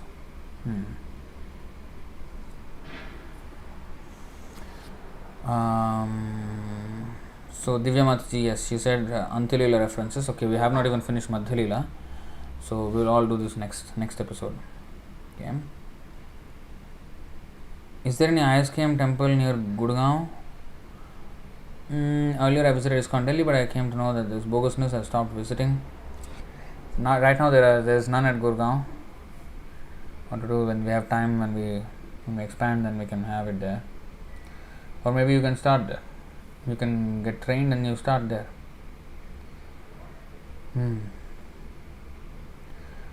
Divya Mataji, Sarvabhauma Bhattacharya is Brahaspati himself, and why being Guru himself, he is a Mayavadi before receiving the mercy of Chaitanya Mahaprabhu? Is it like he didn't know his position before? See, these are all the pastimes of the Lord. So they come and play these roles, just like Hiranyakashipu is a role by one of his devotees. So when the Lord wants to fight, the Lord doesn't fight with anybody else but his devotees. Somebody who has to have that qualification to meet even the Lord, So like that, even this Mayavadi, All of them are exalted souls. How can they meet Chaitanya Mahaprabhu? And so it is not ordinary. The next question, Prabhuji, you mentioned that Valmiki wrote Ramayana even before Ramayana completed. How could he know what's going to happen before it happens? Were you in this class where we were reading about Narsimhananda Brahmachari? In that also he could understand. They can know about how did Vyasadeva know about what Kalki was going to do? Or Chaitanya Mahaprabhu was going to do? Krishna Varnam Dvasha Krishnam. Trikalagnya. The devotees, how did Narada Muni, when he was cursing the Nalakovar and Manigriva, then he said Krishna will deliver you? How did he know? So they know. Time cannot limit, whether future or past, they can see everything. Trikalagnya. Narada Muni was Trikalagnya. Radhika Sakhi Mataji. While discussing with Sarvabhauma Bhattacharya, Gopinath Acharya mentions that the Lord cannot be known by scriptural knowledge. So if he can only be known by his mercy and by our service, then why are we encouraged to read Srimad Bhagavatam and CC etc.? Would just doing service and chanting be enough? So, if we Bhagavata Padagya Bhagavata Sthane, so Bhagavat must be understood from a living Bhagavat, a person whose life is Bhagavat. Then we can understand the imports of these verses. See, the same verses Sarvabhauma Bhattacharya certainly knew. He was an expert in Shastra. He was Sarvabhauma. But he never understood the meaning properly until Chaitanya Mahaprabhu showed him. So by just scholarship, Bahuna Shrutena, Nayamatma Pravachanena Labhyo, Na Bahuna Na Medhaya Na Bahuna Shrutena, Yame Vaisha Vrunute Tena Labhyas Tasya Atma Vivrunute Tanum Swam. So unless the Lord Himself reveals Himself, the person cannot know even by intelligence and even Bahuna Shrutena. So even Srimad Bhagavatam, if we don't, when we are reading Bhagavatam and Chaitanya Charitamrita, we are reading, the most important part of the book is the Prabhupada's purports, and the translation, everything is by Prabhupada. So through Prabhupada we are learning these things, and that's why Krishna is getting, and that is also service, by the way. Our senses have to be used in the service of the Lord, and ear has to be used in hearing Krishna's pastimes. So that is the purpose of the ear. That's the purpose of books. So what we do is not just by hearing. If we heard Bhagavad Gita from, okay, these are Lord's words, how does it matter which person I hear from? Lord's word will always act, okay, I will read Bhagavad Gita. I will not understand, even though it is the Lord's word. But through the devotee, yes, we have this access to understanding this. So it's not that Bhagavatam reading, no. Bhagavat reading under the guidance of devotee. And this verse is there, what is that? This Bhagavatarthanam, Madhya 2231.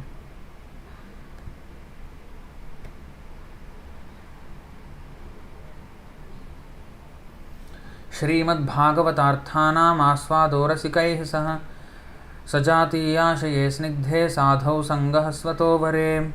One should taste the meaning of Srimad Bhagavatam in the association of pure devotees, and one should associate with the devotees who are more advanced than oneself and who are endowed with a similar type of affection for the Lord. So the words Sajatiyaashaye Snigdhe Sadhau Sangah Svatovare are very important. One should not associate with professional Bhagavatam reciters. A professional Bhagavatam reciter is one who is not in the disciplic succession or one who has no taste for Bhakti Yoga. Simply on the strength of grammatical knowledge and word jugglery, professional reciters maintain their bodies and their desires for sense gratification by reading Srimad Bhagavatam. One should also avoid those who are averse to Lord Vishnu and his devotees, those who are Mayavadis, those who offend the chanting of the Hare Krishna mantra, those who simply dress as Vaishnavas or so-called Goswamis, and those who make a business by selling Vedic mantras and reciting Srimad Bhagavatam to maintain their families. One should not try to understand Srimad Bhagavatam from such materialistic people. Yasya deve parabhaktir yatha deve tatha gurau tasya te kathita hi arthaha prakashante mahatmanah. So we can only understand Vedic knowledge not just by reading, but reading Anushravanam, not just by Shravanam, Anushravanam, reading from the bona fide Acharyas. तर्को प्रतिष्ठा श्रुतयो विभिन्ना NASA वृषिर्यस्य मतं न भिन्नं धर्मस्य तत्त्वं निहितं गुहायां महाजनो येन गतः स्वपन्थाः. So we must learn from Mahajan. There is Mahajan, there is Rishi. Nasa Vrishiryasya matam na bhinnam. Rishis will say many things. But there is Mahajan who is among, what is that? 6:14:5.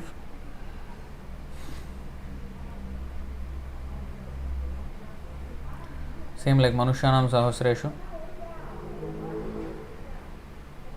Muktanam api siddhanam. Yes, Vasudeva Parayanah. Agham Dhunvanti Katsanyan. Is that was? Sudullabha Prashantatma. Kotishvapi Mahamune. Mahamuni. This Muni or Rishi are maybe very great philosophers, and many Mahamune. Kotishvapi Mahamune. Narayana Parayana Sudullabha. Muktanam api siddhanam. Kotishvapi Mahamune. Narayana Parayana Sudurlabha. And he is alone Prashantatma. Bhukti Mukti Siddhi Kami Sakali Ashanta Krishna Bhakta Nishkam Ataeva Shanta. So Rishi, hearing this philosopher, that philosopher doesn't work. Mahajan we have to go, and then yes, that is proper, that is devotional service. Just hearing Bhagavad Gita is not devotional service. Hearing under the guidance of a pure devotee, that is devotional service.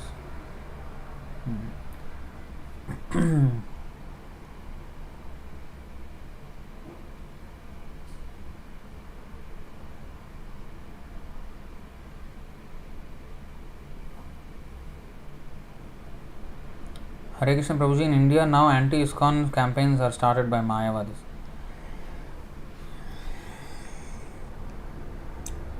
Yeah, we have to defeat everything that is against our Krishna consciousness movement. Everything in the field of science, everything in the field of religion, everything, every philosophy. We have to show point for point why ours is the greatest movement of all time. Vajeshwari Maharaj is saying there is so much to know. Thank you Prabhuji for your seva and the pranams. Hare Krishna. I am also learning here. I am not teaching anything. It's good reminders, and I never remembered the name of Mukunda Datta. And each of the pastimes connected with these devotees have so much deep meaning. So by doing these classes, it is a good revision for me. That's why I am doing these classes actually. Just to revise. An excuse to revise. Divya Mataji, Prabhuji, could you please elaborate any one of the punishments through which you so learned quickly, as you mentioned at the beginning of the class, so that we may change our perception to see punishments? So many times. I'm not a saint that I have like one memory of a particular punishment. I have many memories of punishments. My first punishment, my first chastisement was, I think, my first day in the temple, when I did not know how to sweep the temple. So Prabhu said, "What is this? What are you doing? What is the use of your so-called studies and all this A grade and all this? What is the use? You can't even sweep the floor. Where is your common sense? Why are you holding the broom like that?" I was holding it like a cricket bat, because I was used to playing cricket. He gave me a broom. I held it like a cricket bat. What are you doing? You're playing cricket. What are you doing? So he nicely scolded me, and he shouted me so bad. Shouted at me so. It was his first day, but he shouted at me like anything. So I even cried. I cried. So I cried, but I cried not because why did you shout at me or something like that. No, I was crying that I'm so useless that I can't do the simplest of services. And actually this has a very deep significance, because if you see the Gundicha margin,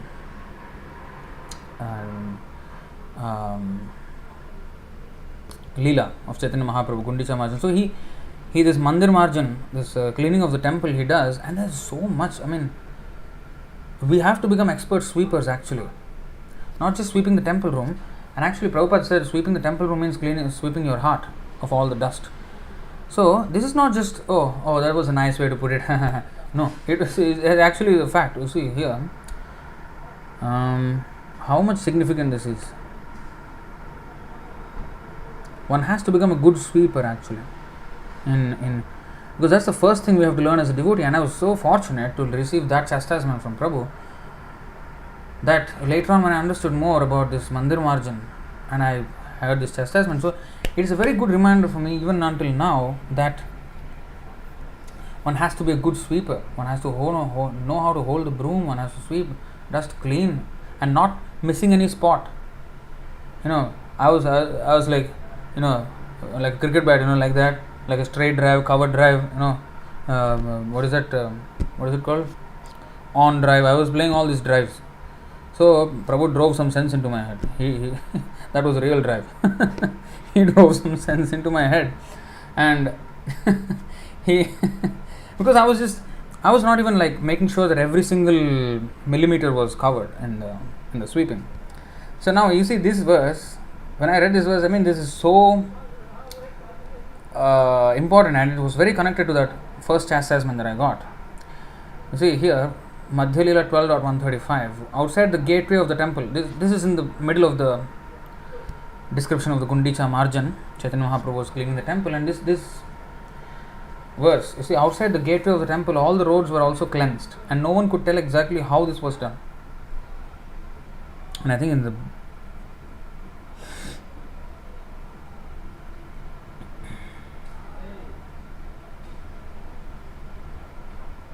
okay. So in commenting on the cleansing of the Gundicha temple, Srila Bhaktisiddhanta Saraswati Thakur says that Sri Chaitanya Mahaprabhu, as the world leader, was personally giving instructions on how one should receive Lord Krishna, the Supreme Personality of Godhead, within one's cleansed and pacified heart.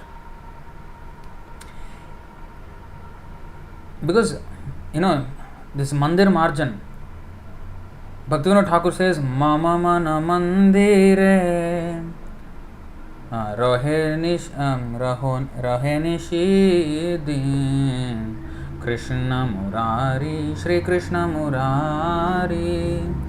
So Mama Mana Mandire Raho Nishidin Krishna Murari, Shri Krishna Murari. You please stay in my heart day and night. You don't leave my heart. That is Mama in the temple of my heart. So our heart is supposed to be a temple where the Lord is to be worshipped. But it is full of dust now. That Mandir Marjan has to happen. So when we are doing, this Mandir Marjan Seva, that is actually what it means. By cleansing the temple of the Lord, we are cleansing the dust in our own temples of our hearts, so that the Lord can be nicely worshipped there. And this was also, ironically, or coincidentally, or Krishna's, So one of the first devotees I met in this temple was Shyam Sundar Prabhu, who is a very good cook and very good dresser of the deities. Excellent. And one of the first conversations I had with any devotee in the temple, and he told me the same thing. I still remember that sentence. He said, we have to clean our heart so that the Lord can sit in our heart. So just like if I want to, make you seated on a seat, I will first clean the seat and then I will ask you to sit. So similarly, if the Lord has to sit in our heart, we have to clean our heart. So he was telling me this. He was just preaching to me. I just entered the temple and I was like lost. So this Shyam Sundar was preaching to me this, Shyam Sundar Prabhu. So and I got chastised for the same thing, cleansing of the temple. So here, Chaitanya Mahaprabhu, as the world leader, was personally giving instructions on how one should receive Lord Krishna, the Supreme Personality of Godhead, within one's cleansed and pacified heart. If one wants to see Krishna seated in his heart, he must first cleanse the heart as prescribed by Sri Chaitanya Mahaprabhu in his Shikshashtaka, Cheto Darpanam Arjanam.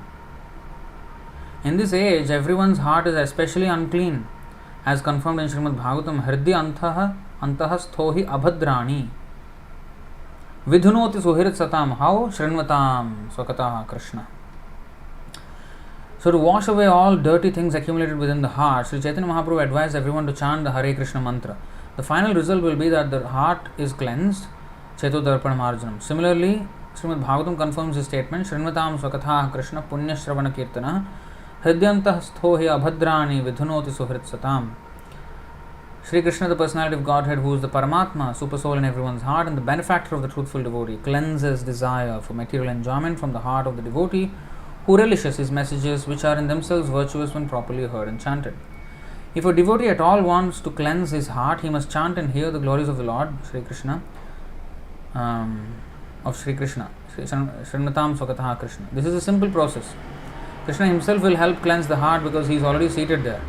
Krishna wants to continue living within the heart and the Lord wants to give directions, but one has to keep his heart as clean as Lord Chaitanya Mahaprabhu kept the Gundicha temple.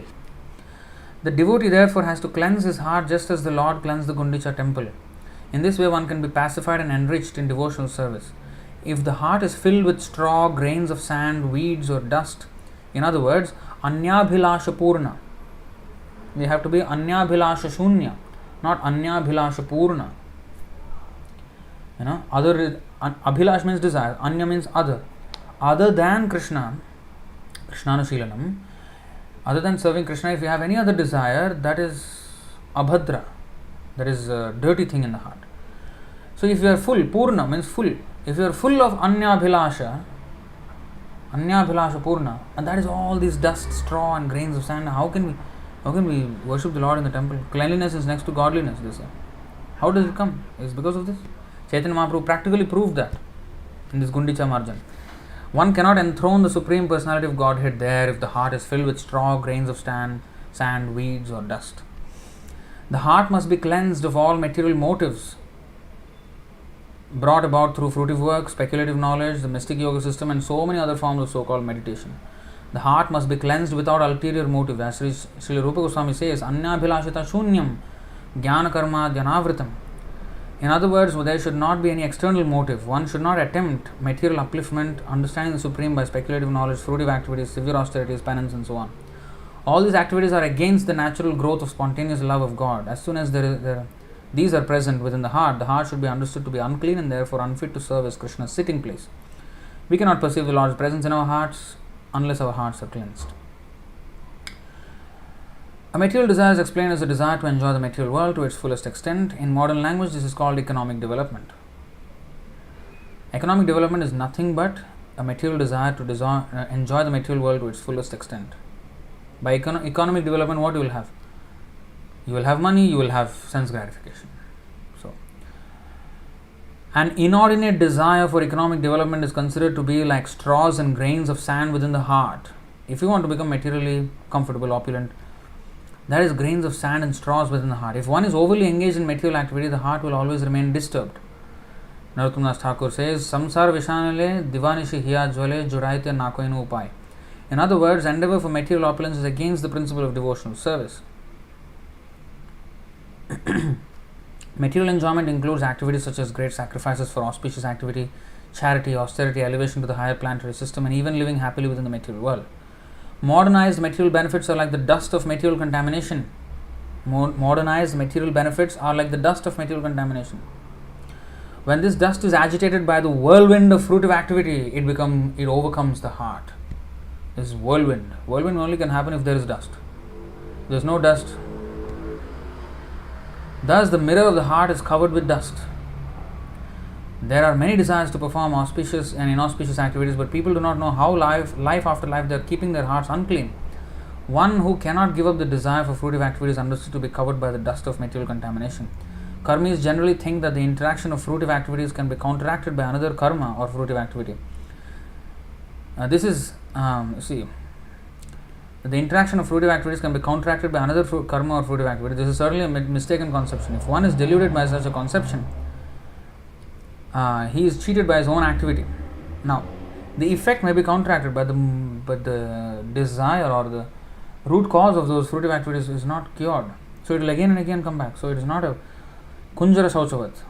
Parishit Maharaj says, bathing of an elephant. Such activities have been compared to an elephant's bathing. Yes, you see.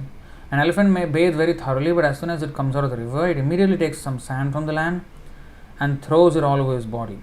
If one suffers due to his past fruitive activities, he cannot counteract his suffering by performing auspicious activities. The sufferings of human society cannot be contracted by material plans. The only way suffering can be mitigated is by Krishna consciousness. When one takes to Krishna consciousness and engages himself in the devotional service of the Lord, beginning with chanting and hearing the glories of the Lord, the cleansing of the heart begins. When the heart is actually cleansed, one can clearly see the Lord sitting there without any disturbance. Srimad Bhagavatam 9.468, the Lord confirms that He sits within the heart of the pure devotee. Sadhavo hridayam mahyam sadhunam hridayam tvaham. Impersonal speculation, monism, speculative knowledge, mystic yoga and meditation are all compared to grains of sand. They simply cause irritation to the heart. No one can satisfy the Supreme Personality of Godhead by such activities, nor do we give the Lord a chance to sit in our hearts peacefully.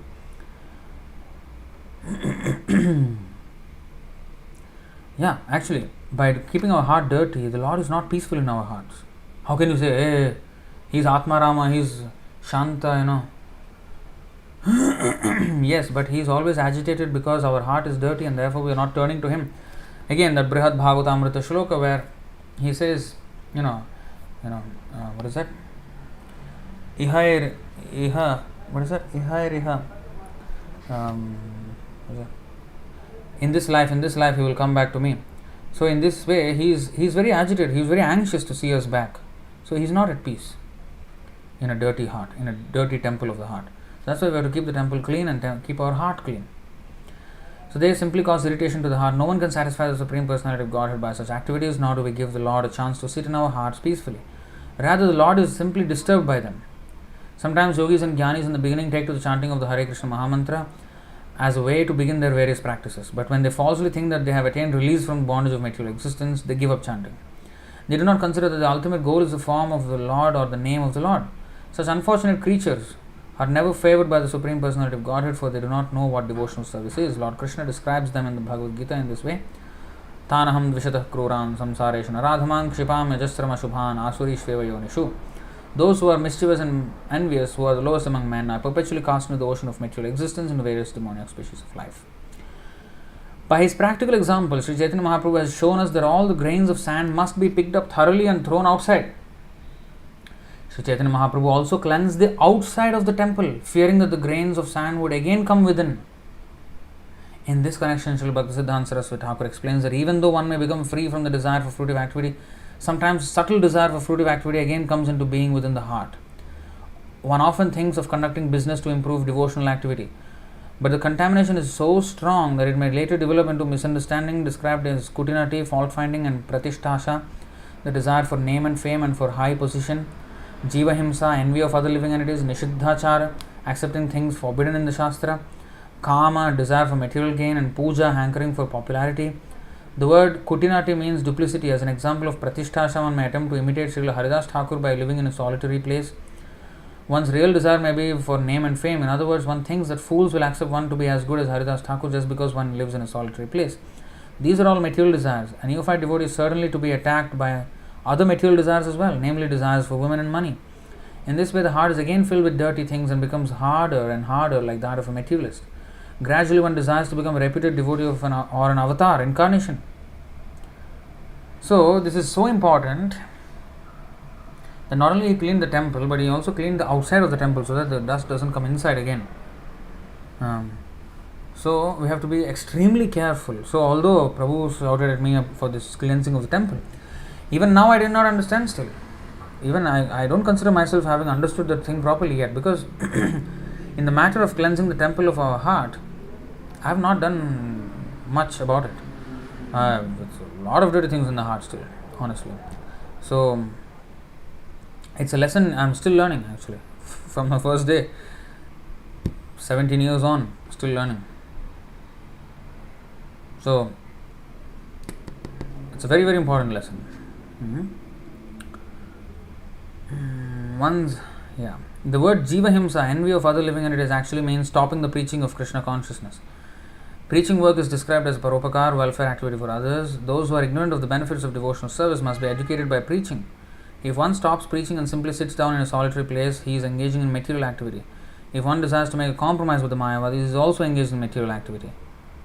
A devotee should never make compromises with non-devotees. By acting as a professional guru, mystic yogi, or miracle man, one may cheat and bluff the general public and gain fame as a wonderful mystic, but all this is considered to be dust, straw, and grains of sand within the heart.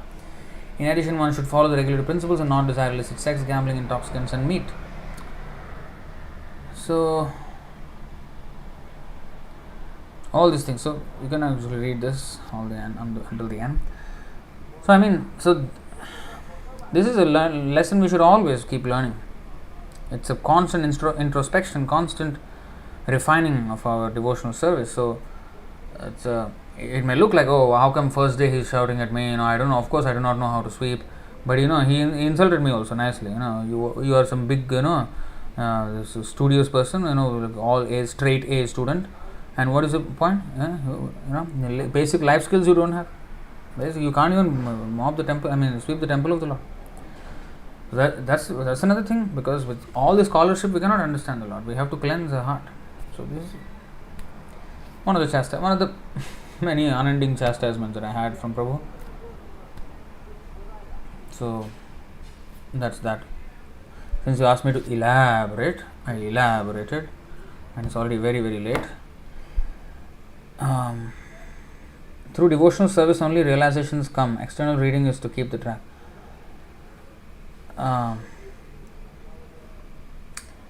It's both ways. It complements. Shravan, Kirtan and Seva is all complements each other, because if you just do Seva, you will not get much realization, because your mind may be thinking of material things. But if you hear and then do Seva, then that Seva will help you to realize what you have heard. And because of that realization, enriched realization, you will put more effort in that Seva, more attention, more devotion, and that is a cyclic, virtuous cycle, and it grows. It complements each other.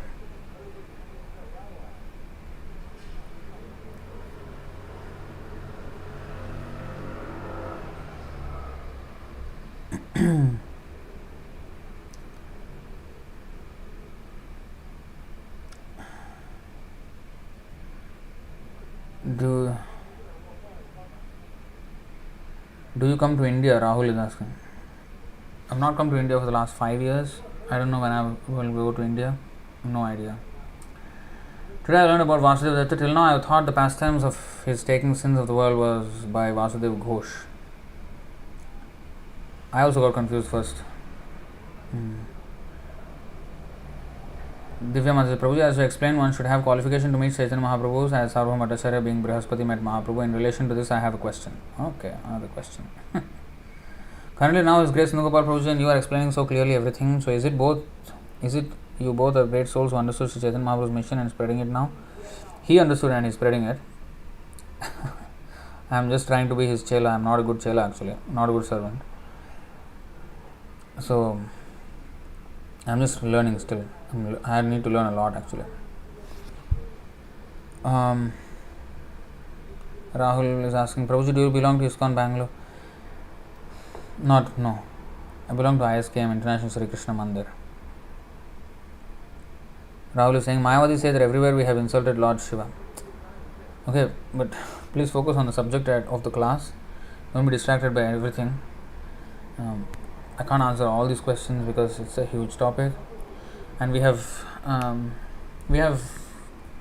read about Mayavad philosophy and all this in the 7th chapter of the Adi Leela in very great extent.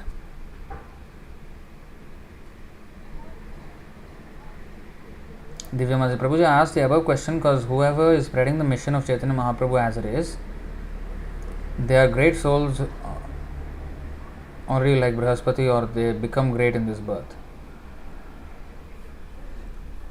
2. Sadhana Siddha, Kripa Siddha, Nitya Siddha.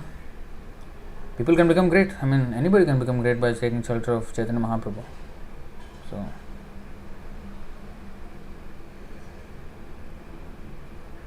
Nishita Mataji, thank you for sharing that so humbly, Prabhuji. I felt quite useless when you and Prabhu had to teach me how to sweep the temple too. Thank you for that.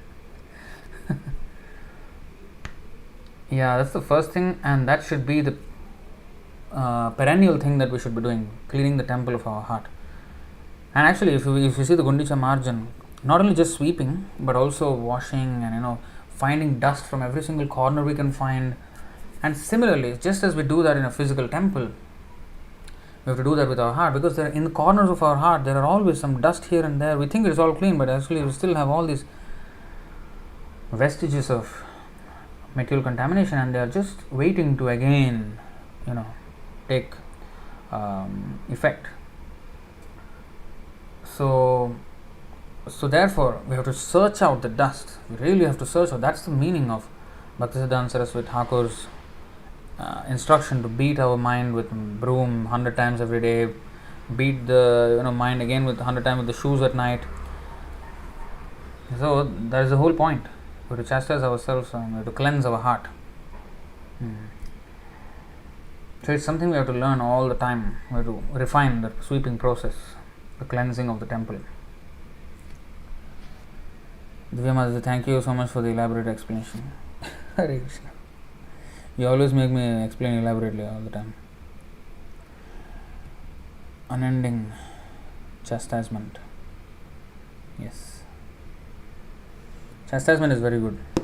Alright, so thank you all very much. Mukunda Datta ki jai. Shri Chaitanya Mahaprabhu ki jai.